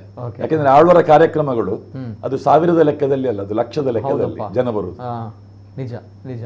ಅಂದ್ರೆ ಈ ಫುಡ್ ಕೋರ್ಟ್ಗಳು ಅಂದ್ರೆ ನಾವು ಆಹಾರ ಮೇಳಗಳು ನಡೀತಾ ಇರುವಂತದ್ದು, ಅಂದ್ರೆ ಕಳೆದ ಬಾರಿ ಜಾಂಬೂರಿ ಇತ್ತಲ್ವಾ, ಜಾಂಬೂರಿ ಅದೇ ಸ್ಥಳದಲ್ಲಿ ಆಗ್ತಾ ಇರುವಂತದ್ದು. ಇದು ಕೂಡ ಅದೇ ಸ್ಥಳದಲ್ಲಿ ಜಾಂಬೂರಿ ಯಾವ ಸ್ಥಳದಲ್ಲಿ ಆಹಾರ ಮೇಳ ಆಗಿತ್ತು ಅಂದ್ರೆ ಮೇಲ್ಭಾಗದಲ್ಲಿ, ಸೊ ಅದೇ ರೀತಿ ಅದೇ ಸ್ಥಳದಲ್ಲಿ ಬಹುಶಃ ಇದು. ಈಗ ನಾವು ನಮ್ಮ ಮಹಾದ್ವಾರದಿಂದ ಹೊರಟಾಗ ರಾಜಮಾರ್ಗದಲ್ಲಿ ಸ್ವಲ್ಪ ಬಂದಾಗ ಮೊದಲು ಸಿಗುವುದೇ ಆಹಾರ ಮೇಳ. ಆ ಆಹಾರ ಮೇಳದ ಆ ಪರಿಸರವನ್ನು ದಾಟಿದ ನಂತರ ಬರುವುದು ಆ ವಿರಾಸತ್ತಿನ ಅದು ಪುತ್ತಿಗೆಗೆ ಹೋಗುವ ದಾರಿ ಅದು. ಸರ್, ನನ್ನೊಂದು ಕುತೂಹಲ ಅಂದ್ರೆ ಈ ಅತ್ಯದ್ಭುತ ವಿಗ್ರಹಗಳು, ಅಲ್ಲಿ ವಿವಿಧ ತಳಿಯ ಗೋವುಗಳು ಕೂಡ ಇತ್ತು. ಸೊ ಇದೆಲ್ಲವೂ ಕೂಡ ಅಂದ್ರೆ ಅಲ್ಲಿ ಪ್ರಾಣಿಗಳು ಕೂಡ ಇದೆ, ಹುಲಿ ಎಲ್ಲವೂ ಕೂಡ ಸೇರಿ ಈ ಪ್ರಾಣಿಗಳು ವಿರಾಸತ್ ಆದ್ಮೇಲೆ ಆ ಮೂರ್ತಿಗಳು ಹೇಗೆ ಅಲ್ಲೇ ಇರುತ್ತಾ ಅಥವಾ ತೆಗಿತಾರ ಅಲ್ಲಿಂದ ಹೇಗೆ? ಇಲ್ಲ, ಕೆಲವು ಮೂರ್ತಿಗಳನ್ನು ಅಲ್ಲಲ್ಲೇ ಇರಿಸ್ತಾರೆ. ಮತ್ತೆ ಅದನ್ನ ಅವರ ಗೋಡನಲ್ಲಿ ಇಡಬೇಕು. ಜೊತೆಗೆ ಈ ಒಂದು ಆಳ್ವಾಸ್ ವಿರಾಸತ್ನಲ್ಲಿ ನಡೀತಾ ಇರುವಂತಹ ಆಳ್ವಾಸ್ ವಿರಾಸತ್ ನಾಳೆಯಿಂದ ಅಧಿಕೃತವಾಗಿ ಚಾಲನೆಗೊಳ್ಳಲಿಕ್ಕಿದೆ. ನಾಳೆ ಸಂಜೆಯ ಹೊತ್ತಿನಲ್ಲಿ, ತದನಂತರ ಬರುವ ಸೋಮವಾರದ ತನಕ ಈ ಆಳ್ವಾಸ್ ವಿರಾಸತ್ ತಾವೆಲ್ಲರೂ ಕೂಡ ಹೋಗ್ಬೋದು. ಇವೆಲ್ಲದ ಜೊತೆಗೆ ಪ್ರಮುಖವಾಗಿ ನಾಳಿನ ದಿನ ಪೂಜ್ಯ ಕಾವಂದರು ಕಾರ್ಯಕ್ರಮವನ್ನು ಉದ್ಘಾಟನೆ ಮಾಡಲಿಕ್ಕಿದ್ದಾರೆ. ಸರ್, ವಿಶೇಷತೆಗಳು ಅಂತ ಬಂದಾಗ ಅಲ್ಲಿ 2-3 ಕಲಾವಿದರು ಬರ್ತಾರೆ. ಅದರ ಜೊತೆಯಲ್ಲಿ ರಥೋತ್ಸವ ಇದೆ. ಏನದು, ಏನ್ ಕತೆ? 3 ರಥ ಇದೆ ಅಲ್ಲಿ. ರಥ ನಾವು ಎತ್ತರದ ಗುಡ್ಡದ ಮೇಲಿನಿಂದ ಕೆಳಗಡೆ ಒಂದು ನೋಟ ನೋಡಿದಾಗ ಆ ರಥಗಳನ್ನೆಲ್ಲ ಇರಿಸಿ ಸಜ್ಜು ಮಾಡ್ತಾ ಇದ್ದಾರೆ. ಆ ರಥಗಳಲ್ಲಿ ವಿಘ್ನ ವಿನಾಶಕನಾದಂತಹ ವಿನಾಯಕ, ಸರಸ್ವತಿ, ಲಕ್ಷ್ಮಿ, ಹನುಮಂತ, ಶ್ರೀರಾಮ ಮತ್ತು ಕೃಷ್ಣ, ಇಷ್ಟು ದೇವರುಗಳನ್ನು ಆ ರಥದಲ್ಲಿ ಪಲ್ಲಕ್ಕಿಯಲ್ಲಿ ಇದೆಲ್ಲ ಇರಿಸಿಕೊಂಡು, ಅದು ಆಳ್ವಾಸ್ನ ದೇವರು. ಬೇರೆ ಯಾವುದೇ ಗುಡಿಗಳಿಲ್ಲದಿದ್ರು ಕೂಡ ಅದು ಆಳ್ವಾಸ್ನ ದೇವರಲ್ಲಿ ಬರ್ತಾರೆ. ಆ ರಥವನ್ನು ಎಳೆದುಕೊಂಡು ಬಂದು ಇನ್ನೊಂದು ಭಾಗದಲ್ಲಿ ಇರ್ತಾರೆ. ಆ ವೇದಿಕೆಯ ಮುಂಭಾಗದಿಂದ ಎಳ್ಕೊಂಡು ಬಂದು ವೇದಿಕೆಯ ಬಲಭಾಗದಿಂದ ಎಡಭಾಗಕ್ಕೆ ತಂದು ನಿಲ್ಲಿಸ್ತಾರೆ ದೊಡ್ಡ ರಥವನ್ನು. ಆ ರಥವನ್ನು ವಾಪಸ್ ತರುವುದು ನಾಡ್ದು ಸಮಾರೋಪಕ್ಕೆ. ಹಾಗೆ ಅಲ್ಲಿಯ ತನಕ ಆ ರಥ ಹಾಗೆ ಇರ್ತದೆ. Okay okay. ಇದು ಈ ಎಲ್ಲ ಭವ್ಯ ಸಾಂಸ್ಕೃತಿಕ ಮೆರವಣಿಗೆ ಆದ ನಂತರ ಸಾಂಸ್ಕೃತಿಕ ರಥ ಸಂಚಲನ ಮತ್ತೆ ರಥಾರತಿ ಅಂತ ಇದೆ. ಓಕೆ. ಈಗ ಗಂಗಾರತಿ ಅಂತ ಉತ್ತರ ಭಾರತದಲ್ಲಿ ನಡೀತದಲ್ಲ, ಅದೇ ರೀತಿ ರಥಾರತಿ. ನೋಡಿ ಈಗ ಇಲ್ಲಿ ಕಾಣುವ ಚಿತ್ರ ಕರ್ನಾಟಕದ ಬೇರೆ ಬೇರೆ ರಾಜ್ಯಗಳ ಉಡುಗೆ ತೊಡುಗೆಗಳು ಹೇಗಿದೆ ಅದರ ಪ್ರತಿಕೃತಿ ನೋಡಿ ಅಲ್ಲಿ. ಇದು ಕೊಡವರ ಸೂಟು ಬೂಟು ಧರಿಸಿದವರು ಇದ್ದಾರೆ, ಮುಂಡಾಸು ಕಟ್ಟಿದವರು ಇದ್ದಾರೆ. ದೂರದಿಂದ ನೋಡಿದಾಗ ಯಾರು ಮನುಷ್ಯರು ನಿಂತ ಹಾಗಿದೆ, ಆಯತ್ತರದ ಮೂರ್ತಿಗಳು. ನಿಜ ನಿಜ ನಿಜ ಅಲ್ವಾ? ಅಲ್ಲ, ಇಷ್ಟು ಕಲಾವಿದರು ಇದರಲ್ಲಿ ಕೆಲಸ ಮಾಡಿರಬೇಕು, ಜೊತೆಗೆ ಅವರ ಒಂದು ಕಲಾಚಾತುರ್ಯವನ್ನು ಕೂಡ ನಾವು ಇಲ್ಲಿ ನೋಡಬೇಕಾಗುತ್ತೆ. ಯಾಕಂದ್ರೆ ಈ ಕಲಾವಿದರಿಗೆ ಬಹುಶಃ ಇಂಥ ಒಂದು ಅವಕಾಶಗಳು ಸಿಗೋದು ಬಹಳಷ್ಟು ಕಡಿಮೆ. ಮೋಹನ್ ಆಳ್ವರಿಂದ ಇಂಥ ಅವಕಾಶಗಳು ಸಿಗ್ತಾ ಇದೆ, ಅದನ್ನು ಕೂಡ ನಾವು ಗಮನಿಸಬೇಕು. ಯಾಕಂದ್ರೆ ಕಲಾವಿದರಿಗೆ ಅದನ್ನು ಬಿಟ್ಟು ಬೇರೆ ಜೀವನ ಗೊತ್ತಿಲ್ಲ. ಸೊ ಅವರ ಕಲಾ ಬದುಕು ಏನಿದೆ ನೋಡಿ, ಅದು ಕೂಡ ಪ್ರಜ್ವಲಿಸಿಕೊಳ್ತಾ ಇದೆ ಬಿಕಾಸ್ ಆಫ್ ಮೋಹನ್ ಆಳ್ವ. ನಿಜವಾಗ್ಲೂ ಕೂಡ ಈಗ ಈ ಮೋಹನ್ ಆಳ್ವರಿಗೆ ಎಷ್ಟು ಗೊಂಬೆಗಳಿವೆ, ಆ ಬೊಂಬೆಯ ವಿಶೇಷತೆಗಳೇನು ಎಲ್ಲವನ್ನ ಹೇಳ್ತಾರೆ. ಕರೆಕ್ಟ್. ಈಗ ಬೊಂಬೆಯಲ್ಲಿ ಯಾವುದು ಸ್ವಲ್ಪ ವ್ಯತ್ಯಾಸ ಆದ್ರೆ ಅವರಿಗೆ ಗೊತ್ತಾಗ್ತದೆ ಎಷ್ಟು ಅವರು ಅವರು ಗಮನಿಸ್ತಾರೆ ಅಂತ ಹೇಳಿದ್ರೆ, ಅವರು ಆ ತೋಟಕ್ಕೆ ಬಂದಾಗ ತೋಟದಲ್ಲಿ ಒಂದು ಹಾಗಲಕಾಯಿ ಇಲ್ಲದೆ ಇದ್ರೆ ಗೊತ್ತಾಗ್ತದೆ ಅವರಿಗೆ. ಅಲ್ಲಿ ಒಂದು ಸೋರೆಕಾಯಿ ಅಲ್ಲಿ ಒಂದು ಇತ್ತಲ್ಲ ನಿನ್ನೆ, ಅದೇನಾಯ್ತು ಅಂತ ಕೇಳ್ತಾರೆ ಅವರು. Correct correct correct. ಸೂಪರ್. ಇದು ವಿಜಯನಗರ ಸಾಮ್ರಾಜ್ಯದ ನರಸಿಂಹ, ಉಗ್ರ ನರಸಿಂಹ, ಅದು ಕೂಡ ಇದೆ, ಬಹಳಷ್ಟು ಚೆನ್ನಾಗಿದೆ. ಅದು ಕಲ್ಲಿನಿಂದ ಮಾಡಿದ ಹೇಗೆ? ಅದು ಕಲ್ಲಿನಿಂದ ಮಾಡಿದ ಹಾಗೆ ಕಾಣ್ತದೆ, ಪರಿಕರಗಳನ್ನು ಉಪಯೋಗ ಮಾಡಿ. ಓಕೆ ಓಕೆ, ಅತ್ಯದ್ಭುತವಾಗಿದೆ. ಜೊತೆಗೆ ಸರ್, ನಾಳಿನ ಒಂದು ಸಾಂಸ್ಕೃತಿಕ ಕಾರ್ಯಕ್ರಮಗಳು, ಸಾಂಸ್ಕೃತಿಕ ಕಾರ್ಯಕ್ರಮಗಳ ವಿಚಾರವಾಗಿ ಗೋಮಟೇಶ್ವರ, ಎಸ್, ಇದನ್ನ ಹೇಳಿರುವಂತದ್ದು. ಇದು ಕಲ್ಲಿದಲ್ಲ ಹಾಗಾದ್ರೆ? ಕಲ್ಲಿದಲ್ಲ ಹಾಗೆ ಇದೆ. ಓಕೆ. ಈ ಒಂದು ಸಾಂಸ್ಕೃತಿಕ ವಿಚಾರಗಳು ಅಂದ್ರೆ ಸಾಂಸ್ಕೃತಿಕ ವೇದಿಕೆ ಅಂತ ಬಂದಾಗ ಮೋಹನ್ ಆಳ್ವ ಅವರು ಮಾಡುವಂತಹ ಸಾಂಸ್ಕೃತಿಕ ವೇದಿಕೆ ಕಾರ್ಯಕ್ರಮಗಳನ್ನು ಮೀರಿಸುವವರಿಲ್ಲ ನಮ್ಮ ಕರಾವಳಿ ಭಾಗದಲ್ಲಿ, ನಾಡಿನಲ್ಲಿ. ಸೊ ಹಾಗಿದ್ದಾಗ ಪ್ರಮುಖವಾದ ಕಲಾವಿದರು ಯಾರಾದ್ರು ಬರುವಂತದ್ದು ಇದೆಯಾ? ಆಳ್ವಾಸ್ ವಿರಾಸತ್ ನೋಡಿ, ಇಲ್ಲಿ ಆಳ್ವಾಸ್ ವಿರಾಸತ್ ಪ್ರಶಸ್ತಿ ಪ್ರದಾನ ಅಂತ ಇದೆ. ಅದು ಬುಧವಾರ ನಾಡಿದ್ದು ಸಂಜೆ 5:45 6:30. ಪುರಸ್ಕೃತರು ಪದ್ಮಶ್ರೀ ಪಂಡಿತ್ ವೆಂಕಟೇಶ್ ಕುಮಾರ್, ಖ್ಯಾತ ಹಿಂದೂಸ್ತಾನಿ ಶಾಸ್ತ್ರೀಯ ಸಂಗೀತ ಗಾಯಕರು. ಮತ್ತೆ ಬರೀ ಒಂದೇ ತಂಡದಿಂದಲ್ಲ, ಪ್ರತಿದಿನ 2-3 ತಂಡದ ಪ್ರಸ್ತುತಿ. ನಾಡಿದ್ದು ಗುರುವಾರ ದಿವಸ ನೋಡಿ ನೃತ್ಯ ವೈವಿಧ್ಯ ಅಂತ ಒಂದು ಕಾರ್ಯಕ್ರಮ ಇದೆ.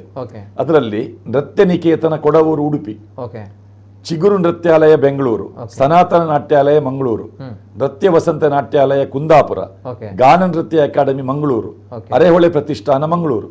ನೋಡಿ, ಇಲ್ಲಿ ನಮ್ಮ ಪ್ರಾದೇಶಿಕವಾಗಿ ಇರುವಂತಹ ಅಂತಾರಾಷ್ಟ್ರೀಯ ಮಟ್ಟದ ಕಾರ್ಯಕ್ರಮಗಳನ್ನು ನೀಡುವಂತಹ ತಂಡಗಳನ್ನು ಕೂಡ ಗುರುತಿಸಿ ಅವರು ಕೊಡ್ತಾರೆ. ಅಥವಾ ನಮ್ಮ ಪ್ರಾದೇಶಿಕ ತಂಡಗಳಿಗೆ ರಾಷ್ಟ್ರೀಯ ಅಂತಾರಾಷ್ಟ್ರೀಯ ಮಾನ್ಯತೆ ಬರಬೇಕಿದ್ರೆ ಅದು ಆಳ್ವರ ವೇದಿಕೆ ಒಂದು ಬೇಕು. ನಿಜ ನಿಜ. ಆಳ್ವರ ವೇದಿಕೆಯಲ್ಲಿ ಕಾರ್ಯಕ್ರಮ ಸಿಗಬೇಕಿದ್ರೆ ಅವರು ಸ್ವತಃ ಕಲಾವಿದರಾದ್ದರಿಂದ ಆ ತಂಡದ ಪ್ರಸ್ತುತಿ ಏನು, ಅದು ಹೇಗೆ ಇರ್ತದೆ, ಅದರ ಕ್ವಾಲಿಟಿ ಹೇಗೆ, ಅದೆಲ್ಲವನ್ನು ಗಮನಿಸಿ ಅವರ ಅವಕಾಶ ಕೊಡುವಂಥದ್ದು. Yes sir. ಜೊತೆಗೆ ಇಲ್ಲಿ ಪ್ರಾದೇಶಿಕವಾಗಿ ನಮ್ಮ ನಾಡಿನ ಕಲಾವಿದರು ಕೂಡ, ನಮ್ಮ ಊರಿನ ಕಲಾವಿದರು ಕೂಡ ಅವಕಾಶನೂ ಕೊಟ್ಟಿದ್ದಾರೆ. ಜೊತೆಗೆ ಪ್ರತಿ ಬಾರಿ ಕೂಡ ಆಳ್ವರವರು ಸಾಂಸ್ಕೃತಿಕ ಕಾರ್ಯಕ್ರಮ ಮಾಡ್ತಾರೆ ಅಂತ ಬಂದಾಗ ಈಗ ಮೆರವಣಿಗೆಯಲ್ಲಿ ನಮ್ಮ ಊರಿನ ಎಲ್ಲಾ ಕಲಾವಿದರಿಗೆ ಅವಕಾಶ ಕೊಡ್ತಾರೆ ಅವರು. ನಮ್ಮ ಊರಿನವರಿಗೆ ಊರಿನವರಿಗೆ ಆದ್ಯತೆ ಕೊಡ್ತಾರೆ. ಕರೆಕ್ಟ್. ಯಾಕೆಂದ್ರೆ ಊರಿನವರ ಕಾರ್ಯಕ್ರಮ, ಅಲ್ಲಿಗೆ ಬರುವವರು ಹೆಚ್ಚಿನವರು ವಿದ್ಯಾರ್ಥಿಗಳೆಲ್ಲ ಇರುವುದು ಹೊರ ಜಿಲ್ಲೆಯವರು. ನಿಜ. ಅವರಿಗೆ ನಮ್ಮ ಊರಿನ ಕಲೆ ಏನು ಅಂತ ಗೊತ್ತಾಗಬೇಕು.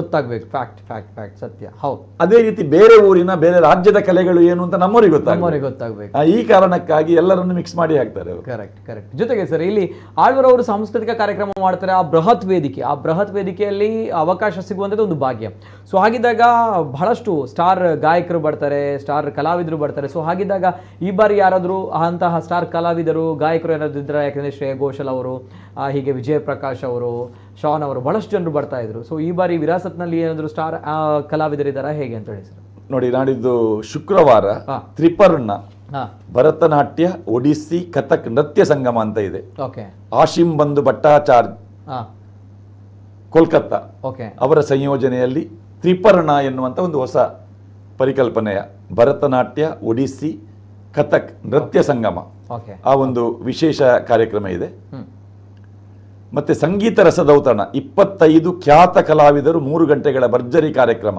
ಓಕೆ, ಅದು 14ನೇ ತಾರೀಕು ಶನಿವಾರ. Okay okay. ಹಾಗಾದ್ರೆ ಈ ಯುವ ಜನ ಈಗ ಮೋಹನ್ ಅವರು ಹೇಳಿದ ಹಾಗೆ ಅವರ ಈ ವಿರಾಸತ್ತಿನ ಕಾರ್ಯಕ್ರಮ ಕೂಡ ಹಾಗೆ ಮಕ್ಕಳಿಗೆ ಇಷ್ಟ ಆಗುವ ಕಾರ್ಯಕ್ರಮ ಕೂಡ ಇರ್ತದೆ, ಅದರಲ್ಲಿ ಹಿರಿಯರಿಗೂ ಇರ್ತದೆ, ಯುವ ಜನತೆ ಹುಚ್ಚೆದ್ದು ಕುಣಿಯುವಂತಹ ಕಾರ್ಯಕ್ರಮವನ್ನು ಕೂಡ ಸಂಯೋಜಿಸ್ತಾರೆ. ನಿಜ ನಿಜ. ಎಲ್ಲಾ ವಯೋಮಾನದವರಿಗೂ ಎಲ್ಲಾ ಟೇಸ್ಟ್ಗಳಿಗೆ ಅನುಗುಣವಾಗಿ ಎಲ್ಲವೂ ಇರ್ತದೆ, ಅದು ಇರುತ್ತೆ.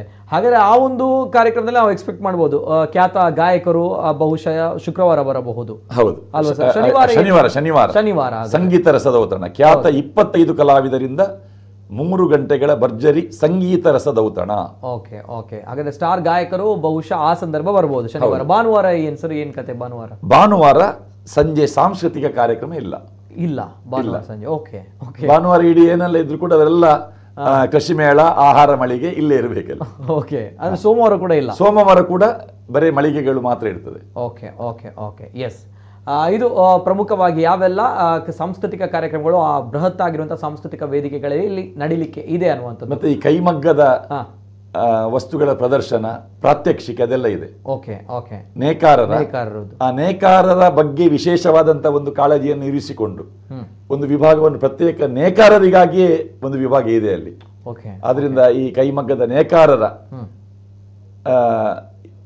ವಸ್ತುಗಳು ಅಲ್ಲಿ ಮಾರಾಟಕ್ಕೆ ಇದೆ. ಆದ್ರಿಂದ ಹೆಚ್ಚಿನವರಿಗೆ ಒಂದು ಶಾಪಿಂಗ್ ಅಂತ ಬೇಕು, ಎಕ್ಸಿಬಿಷನ್ಗೆ ಹೋಗುವಾಗ ಏನಾದ್ರು ತಗೊಳ್ಬೇಕು, ಅದು ಒಂದು ಶಾಪಿಂಗ್ ಮಾಡ್ಲಿಕ್ಕೆ ಕೂಡ ಒಳ್ಳೆಯ ಸ್ಥಳ ಆಳ್ವಾಸ್ ವಿರಾಸತ್ತಿನ ಮಳಿಗೆಗಳು. Okay, yes sir. ಜೊತೆಗೆ ಇದು ನಾಳಿನಿಂದ ಆಳ್ವಾಸ್ ವಿರಾಸತ್ ಪ್ರಾರಂಭವಾಗುತ್ತೆ. ಸೊ ಹಾಗಿದ್ದಾಗ ಸಂಕ್ಷಿಪ್ತವಾಗಿರುವಂತಹ ವಿವರಣೆಯನ್ನ ಕದ್ರಿ ನವನೀತ ಶೆಟ್ಟಿ ಸರ್ ಕೊಟ್ಟಿದ್ದಾರೆ. ನಾವಿವತ್ತು ಹಗಲಲ್ಲಿ ಇದರ ಚಿತ್ರೀಕರಣ ಮಾಡಿದ್ದು, ರಾತ್ರಿ ಆದಾಗ ಅದರ ಸೊಗಸೆ ಬೇರೆ ಆಗಿರುತ್ತೆ. ಈಗ ಆಳ್ವಾಸಿನ ನಿಜ ಒಂದು ಚಂದ ಕಾಣಬೇಕಿದ್ರೆ ಆ ವಿದ್ಯುತ್ ದೀಪಗಳ ಅಲಂಕಾರದ ಸೊಗಸು, ಕರೆಕ್ಟ್ ಕರೆಕ್ಟ್, ಅದರಲ್ಲಿ ಅದು ಇನ್ನೊಂದು ಲೋಕಕ್ಕೆ ಹೋದಂತ ಅನುಭವ ಆಗ್ತದೆ ನಮಗೆ. ಈಗ ನಾವು ಹಗಲಲ್ಲಿ ಕಾಣುವಂತ ಎಲ್ಲ ವಸ್ತುಗಳು ರಾತ್ರಿ ಹೊತ್ತಲ್ಲಿ ಅದು ಈಗೆಲ್ಲ ಪ್ರಾಣಿಗಳು, ಅಲ್ಲಿ ಬೆಳ್ಚಪ್ಪ ಇರಬಹುದು, ಅಲ್ಲಿ ಸಾಲಾಗಿರಿಸಂತಹ ಗೂಡುದೀಪಗಳು, ಅದರೆಲ್ಲ ಸೊಗಸು ಕಾಣಬೇಕಿದ್ರೆ ರಾತ್ರಿ ಆಗಬೇಕು. ಪ್ರತಿಯೊಂದಕ್ಕೂ ಕೂಡ ಲೈಟ್ ಅನ್ನು ಅಳವಡಿಸಲಾಗಿದೆ, ವಿದ್ಯುತ್ ಅನ್ನು ಅಳವಡಿಸಲಾಗಿದೆ. Yes sir. ಸರ್, ಕೊನೆಯದಾಗಿ ನೀವು ಅಲ್ಲಿ ಇವತ್ತು ಹೋಗಿ ಪ್ರತ್ಯಕ್ಷ ವರದಿಯನ್ನು ಎಲ್ಲವೂ ಕೂಡ ಮಾಡ್ಕೊಂಡು ಬಂದ್ರಿ. ಸೊ ಹಾಗೆ ಇದು ಕಾರಂಜಿ, ಇದು ಆ ಬಸವೇಶ್ವರ ವೃತ್ತದ ಬಳಿಯಲ್ಲಿ ಇದೆ ಮಾಡಿದಂತಹ ಕಾರಂಜಿ. ಹೌದು. ಓಕೆ. ತಾವು ಸರ್ ಇವತ್ತು ಅಲ್ಲಿ ಸಂಪೂರ್ಣವಾಗಿ ತಿರುಗಾಡಿದಿರಿ, ನೋಡಿದಿರಿ, ಎಲ್ಲ ವಿಚಾರವನ್ನು ಗಮನಿಸಿದಿರಿ. ತಮಗೆ ಬಹಳಷ್ಟು ಇಷ್ಟ ಆಯ್ತು ಅಂತೇಳಿ ಮನಸ್ಸಿಗೆ ಪರ್ಸನಲ್ ಆಗಿ ಯಾವ್ದು ಲೈಕ್ ಆಯ್ತು ತುಂಬಾ ಬಹಳಷ್ಟು? ನೋಡಿ, ಅವರೊಂದು ತರಕಾರಿಯನ್ನು ಬೆಳೆಸಿದ ಪರಿ, ಆ ತರಕಾರಿ ನೋಡ್ಲಿಕ್ಕೆ ಹೋಗ್ಬೇಕು, ಸ್ವಲ್ಪ ಗುಡ್ಡ ಹತ್ತಬೇಕು. ಈಗ ನಾವಿಲ್ಲಿ ಬಸವೇಶ್ವರ ವೃತ್ತ ಅಂತ ಕಾಣ್ತದಲ್ಲ, ಅಲ್ಲಿ ಸ್ವಲ್ಪ ಮೇಲ್ಭಾಗಕ್ಕೆ ಹತ್ತಬೇಕು. ಅಲ್ಲಿ ಮೇಲೆ ಹತ್ತಿದ್ರು ದೊಡ್ಡ ಮೈದಾನ, ಅದನ್ನು ಪ್ಯಾಲೇಸ್ ಮೈದಾನ ಅಂತ ಕರೆಯುವುದು. ಆ ಪ್ಯಾಲೇಸ್ ಮೈದಾನದ ಸುತ್ತ ಅವರೊಂದಿಗೆ ಒಂದು ಟ್ರ್ಯಾಕ್ ಹಾಕುವುದರಲ್ಲಿದ್ದಾರೆ. ಈಗಾಗಲೇ ಎಲ್ಲ ಮರಗಿಡಗಳನ್ನೆಲ್ಲ ನೆಟ್ಟು ನೆಕ್ಸ್ಟ್ ಅದರಲ್ಲಿ ಸ್ಕೇಟಿಂಗ್ ವ್ಯವಸ್ಥೆ ಇದನ್ನೆಲ್ಲ ಮಾಡ್ತಾ ಇದ್ದಾರೆ, ವಾಕಿಂಗ್ ಟ್ರ್ಯಾಕ್. ಅದರಲ್ಲಿ ಒಂದು ಆಧ್ಯಾತ್ಮ ಭವನದ ಸ್ವರೂಪದಲ್ಲಿ ಈಗ ಯಾವುದೆಲ್ಲ ರಥೋತ್ಸವದಲ್ಲಿ ಭಾಗವಹಿಸುವ ದೇವತೆಗಳಿದ್ದಾರೆ, ಅಲ್ಲಿ ನಿತ್ಯ ಪೂಜೆಯ ವ್ಯವಸ್ಥೆ ಅಲ್ಲ, ಆದ್ರೆ ಅಲ್ಲಿ ಒಂದು ವಿಶೇಷ ಆರಾಧನೆಗೆ ಆ ವ್ಯವಸ್ಥೆಯನ್ನು ಅವರು ಮಾಡ್ತಾ ಇದ್ದಾರೆ. ಅಲ್ಲೇ ಪಕ್ಕದಲ್ಲಿ ಸುಮಾರು ಒಂದು 3 ತಿಂಗಳ ಪರಿಶ್ರಮದಲ್ಲಿ ಬೆಳೆಸಿದಂತಹ ಬೆಂಡೆಕಾಯಿ, ಮತ್ತೆ ಬೇರೆ ಬೇರೆ ತರಕಾರಿ, ಬದನೆ, ಟೊಮೆಟೊ, ಮತ್ತೆ ಬೇರೆ ಬೇರೆ ಎಲೆಗಳು, ಮತ್ತೆ ಅನೇಕ ಸಸ್ಯ ಸಂಪತ್ತು, ಅದು ಬಹಳ ನೋಡುವಂತಹದೇ. ನಿಜ ನಮಗೂ ಗೊತ್ತಿಲ್ಲ. ಈಗ ಬೆಂಡೆಕಾಯಿ ಅಂತ ಹೇಳಿದ್ರೆ ಆ ಊರಿನ ಬೆಂಡೆ ಮತ್ತು ಘಟ್ಟದ ಬೆಂಡೆ ಎರಡೇ ಅಂತ ನಮ್ಗೆ ಗೊತ್ತಾಗುದು ಈಗ ನಾವು ನೋಡುವಾಗ. ಆದ್ರೆ ಊರಿನ ಬೆಂಡೆಯಲ್ಲಿ 20 ವೈವಿಧ್ಯತೆ ಇದೆ ಅಂತ ಅವರು ತೋರಿಸಿಕೊಟ್ಟಿದ್ದಾರೆ ಅಲ್ವಾ? ನಿಜ ನಿಜ ನಿಜ. ತಮಗೆ ಬಹುಶಃ ಬಹಳಷ್ಟು ಇಷ್ಟ ಆದದ್ದು ಅಂತ ಬಂದಾಗ ತರಕಾರಿಯ ಒಂದು ತೋಟ, ಹೌದು ಅಲ್ವಾ ಸರ್? ಬೇರೆ ಅದನ್ನ ಬಿಟ್ಟರು ಬೇರೆ ತಮಗೆ ವೆರಿ ಇಂಟ್ರೆಸ್ಟಿಂಗ್ ಅಂತ ಬಂದಾಗ ಇನ್ನೊಂದು ಎರಡು ಫ್ಯಾಕ್ಟ್ ಅಲ್ಲಿ ಬಹಳಷ್ಟು ಇಷ್ಟ ಆಯ್ತು ತಮಗೆ? ನೋಡಿ, ಅಲ್ಲಿ ಸಾಲು ಮರದ ತಿಮ್ಮಕ್ಕನ ಒಂದು ಮೂರ್ತಿ ಮಾಡಿದ್ರು. ಹೌದು. ಈಗ ನಾವು ನಮ್ಮ ಶ್ರೀಕಾಂತ್ ರಾವೆಲ್ಲ ಆ ಮೂರ್ತಿ ಹತ್ರವೇ ಬಹಳ ಹತ್ರದಲ್ಲಿ ನಮ್ಮ ಲೀಲಾಕ್ಷ ಕರ್ಕರು ಕೂಡ ಹೇಳ್ತಿದ್ರು. ನೋಡಿ, ಅದನ್ನು ಡಿಟ್ಟೋ, ಅದು ನ್ಯಾಚುರಲ್ ಆಗಿದೆ, ಅದು ಆಳೆತ್ತರದಲ್ಲ, ಅದು ಅದಕ್ಕಿಂತ ಒಂದು 10-12 ಅಡಿ ಎತ್ತರದ ವಿಗ್ರಹ ಅದು. ಆ ಕಣ್ಣಿನ ಗುಳಿ, ಕಿವಿಯ ಒಂದು ರಚನೆ ನ್ಯಾಚುರಲ್ ಆಗಿ ಬಂದಿದೆ ಅಂತ ಹೇಳಿ, ಅದು ಆ ಶಿಲ್ಪವನ್ನು ಮಾಡಿದಂತಹ ಕಲಾವಿದನನ್ನು ಮೆಚ್ಚಬೇಕು ನಾವು. ಎಸ್, ಇದು ಅಲ್ವಾ ಸಾಲು ಮರದ ತಿಮ್ಮಕ್ಕ ಆ ಕಡೆ ಇದ್ದಾರೆ ಪಕ್ಕದಲ್ಲಿ. ಇದು 3 ಒಬ್ರು ಸೂಲಗಿತ್ತಿ, ಹೌದು, ಒಬ್ರು ಜಾನಪದ ಕಲಾವಿದೆ, ಮತ್ತೊಬ್ಬರು ಎಸ್. ಕೊನೆಯದಾಗಿ ಇನ್ನೊಂದು ಯಾವ್ದು ಸರ್ ವೆರಿ ಇಂಟ್ರೆಸ್ಟಿಂಗ್ ತಮಗೆ ಬಹಳಷ್ಟು ಇಷ್ಟ ಆಯಿತು? 3 ಪಾಯಿಂಟ್ಸ್ಗಳು, ಒಂದು ತರಕಾರಿ ತೋಟ, ಒಂದು ಸಲುಮರದ ತಿಮ್ಮಕ್ಕರ ಮೂರ್ತಿ, ಮತ್ತೊಂದು ಯಾವ್ದು ತಮಗೆ ಬಹಳಷ್ಟು ಇಷ್ಟ ಆಯಿತು ಅಲ್ಲಿ ನೋಡಿದಾಗ ಆಳ್ವಾಸ್ನಲ್ಲಿ ವಿರಾಸತ್ನಲ್ಲಿ? ಇನ್ನು ಇಷ್ಟ ಆಗಬೇಕಾದದ್ದು ಓಪನ್ ಆಗಿರ್ಲಿಲ್ಲ ನಾವು ಹೋಗುವಾಗ. ಆಹಾರ ಮಳಿಗೆ. ಆಹಾರ ಮಳಿಗೆ, ಓಕೆ, ಅದು ನಾಳೆಯಿಂದ ಓಪನ್ ಆಗುತ್ತೆ. ಆಹಾರ ಮಳಿಗೆ ಇರಬಹುದು, ಮತ್ತೆ ಪುಸ್ತಕದ ಮಳಿಗೆಗಳು ಖಂಡಿತ ಇರಬಹುದು ಅಲ್ಲಿ. ಆ ಮಳಿಗೆಗಳನ್ನು ನಾಳೆ ನೋಡಿ ಮತ್ತೆ ಹೇಳಬಹುದು ನಾವು. Okay okay, yes sir. ಕೊನೆಯದಾಗಿ ನಮ್ಮ ವೀಕ್ಷಕರಿಗೆ ಜೊತೆಗೆ ಸಾಂಸ್ಕೃತಿಕವಾಗಿ ಜೊತೆಗೆ ಆಹಾರ ಪ್ರಿಯರಿಗೆ ಎಲ್ರಿಗೂ ಕೂಡ ಏನಾದರೂ ಒಂದು ಹೇಳಬೇಕು ಅಂತ ಬಂದಾಗ ಆಳ್ವಾಸ್ ವಿರಾಸತ್ನ ವಿಚಾರವಾಗಿ ಏನು ಹೇಳ್ತೀರಾ ಸರ್?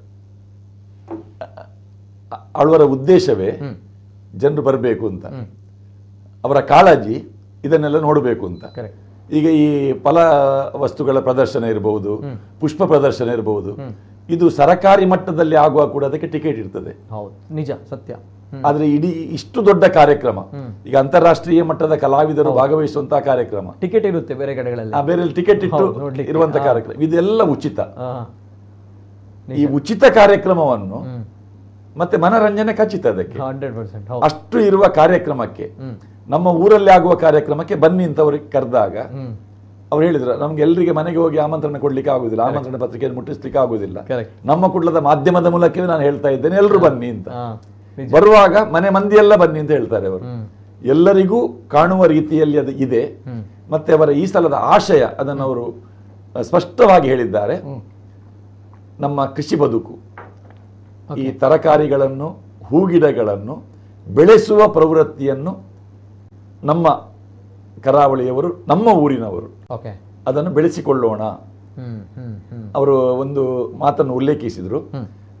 ಕಾರ್ಕಳದ ಶಾಸಕ ಸುನಿಲ್ ಕುಮಾರ್ ಅವರು ಕಾರ್ಕಳ ಬೆಂಡೆ ಅದನ್ನು ಮನೆ ಮನೆಗಳಲ್ಲಿ ಬೆಳೆಸುವಂತ ಒಂದು ಯೋಜನೆ ಮಾಡಿ ಅದರಲ್ಲಿ ಒಳ್ಳೆ ಸಫಲತೆಯನ್ನು ಪಡೆದಿದ್ರು. ಅದು ಒಂದು ಮಾದರಿ. ಅಂತಹ ಮಾದರಿ ಇದು ಆಗಬೇಕು ಎನ್ನುವಂತ ನಿರೀಕ್ಷೆ ಅವರಿಗೆ.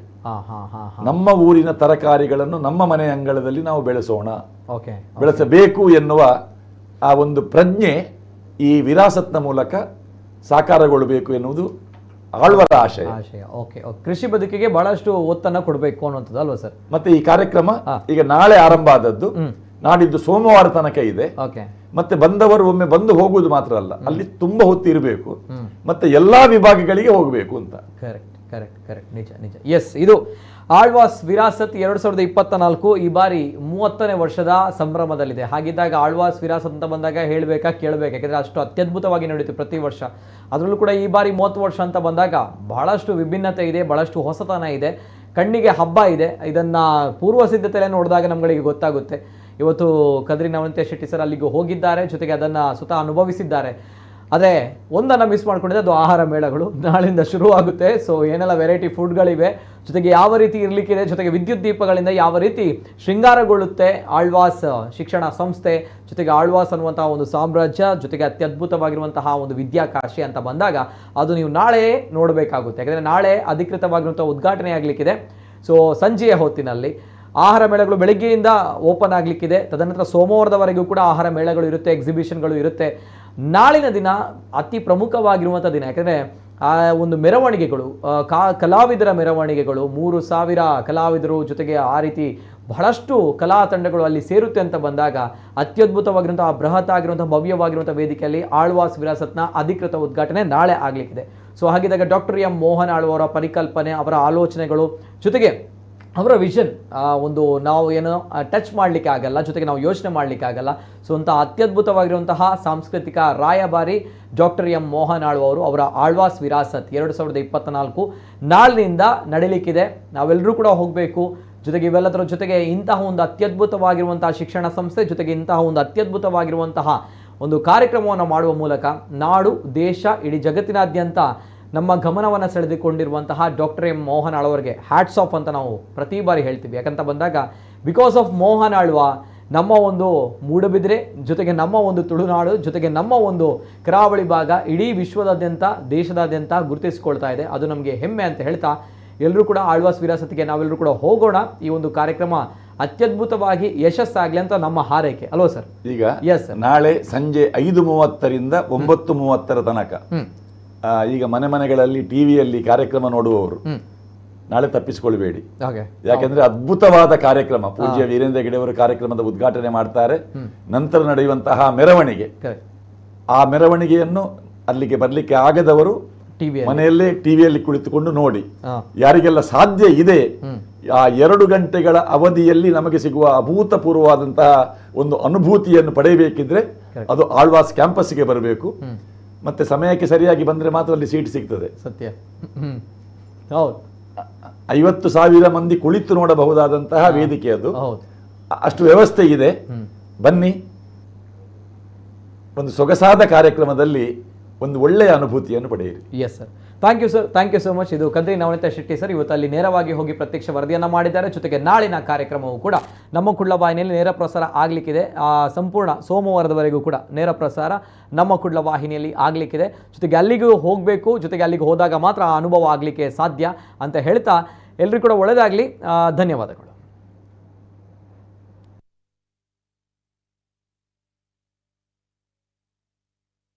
ಈ ಹಬ್ಬದ ಕಾಲದಲ್ಲಿ ಸತ್ಯವಾದ ಫಲವನ್ನು ಪಡೆಯಲು ದೀಪಂ ದೀಪ ಹಚ್ಚುವ ಎಣ್ಣೆ. ದೀಪಂ ದೀಪ ಹಚ್ಚುವ ಎಣ್ಣೆ, ಸತ್ಯಾಂಶವಿದ್ದರೆ ಫಲವು ನಿಶ್ಚಿತ. ಗೋಲ್ಡ್ ವಿನ್ನರ್ನಾಗ ವಿಟಮಿನ್ ಎ, ಡಿ,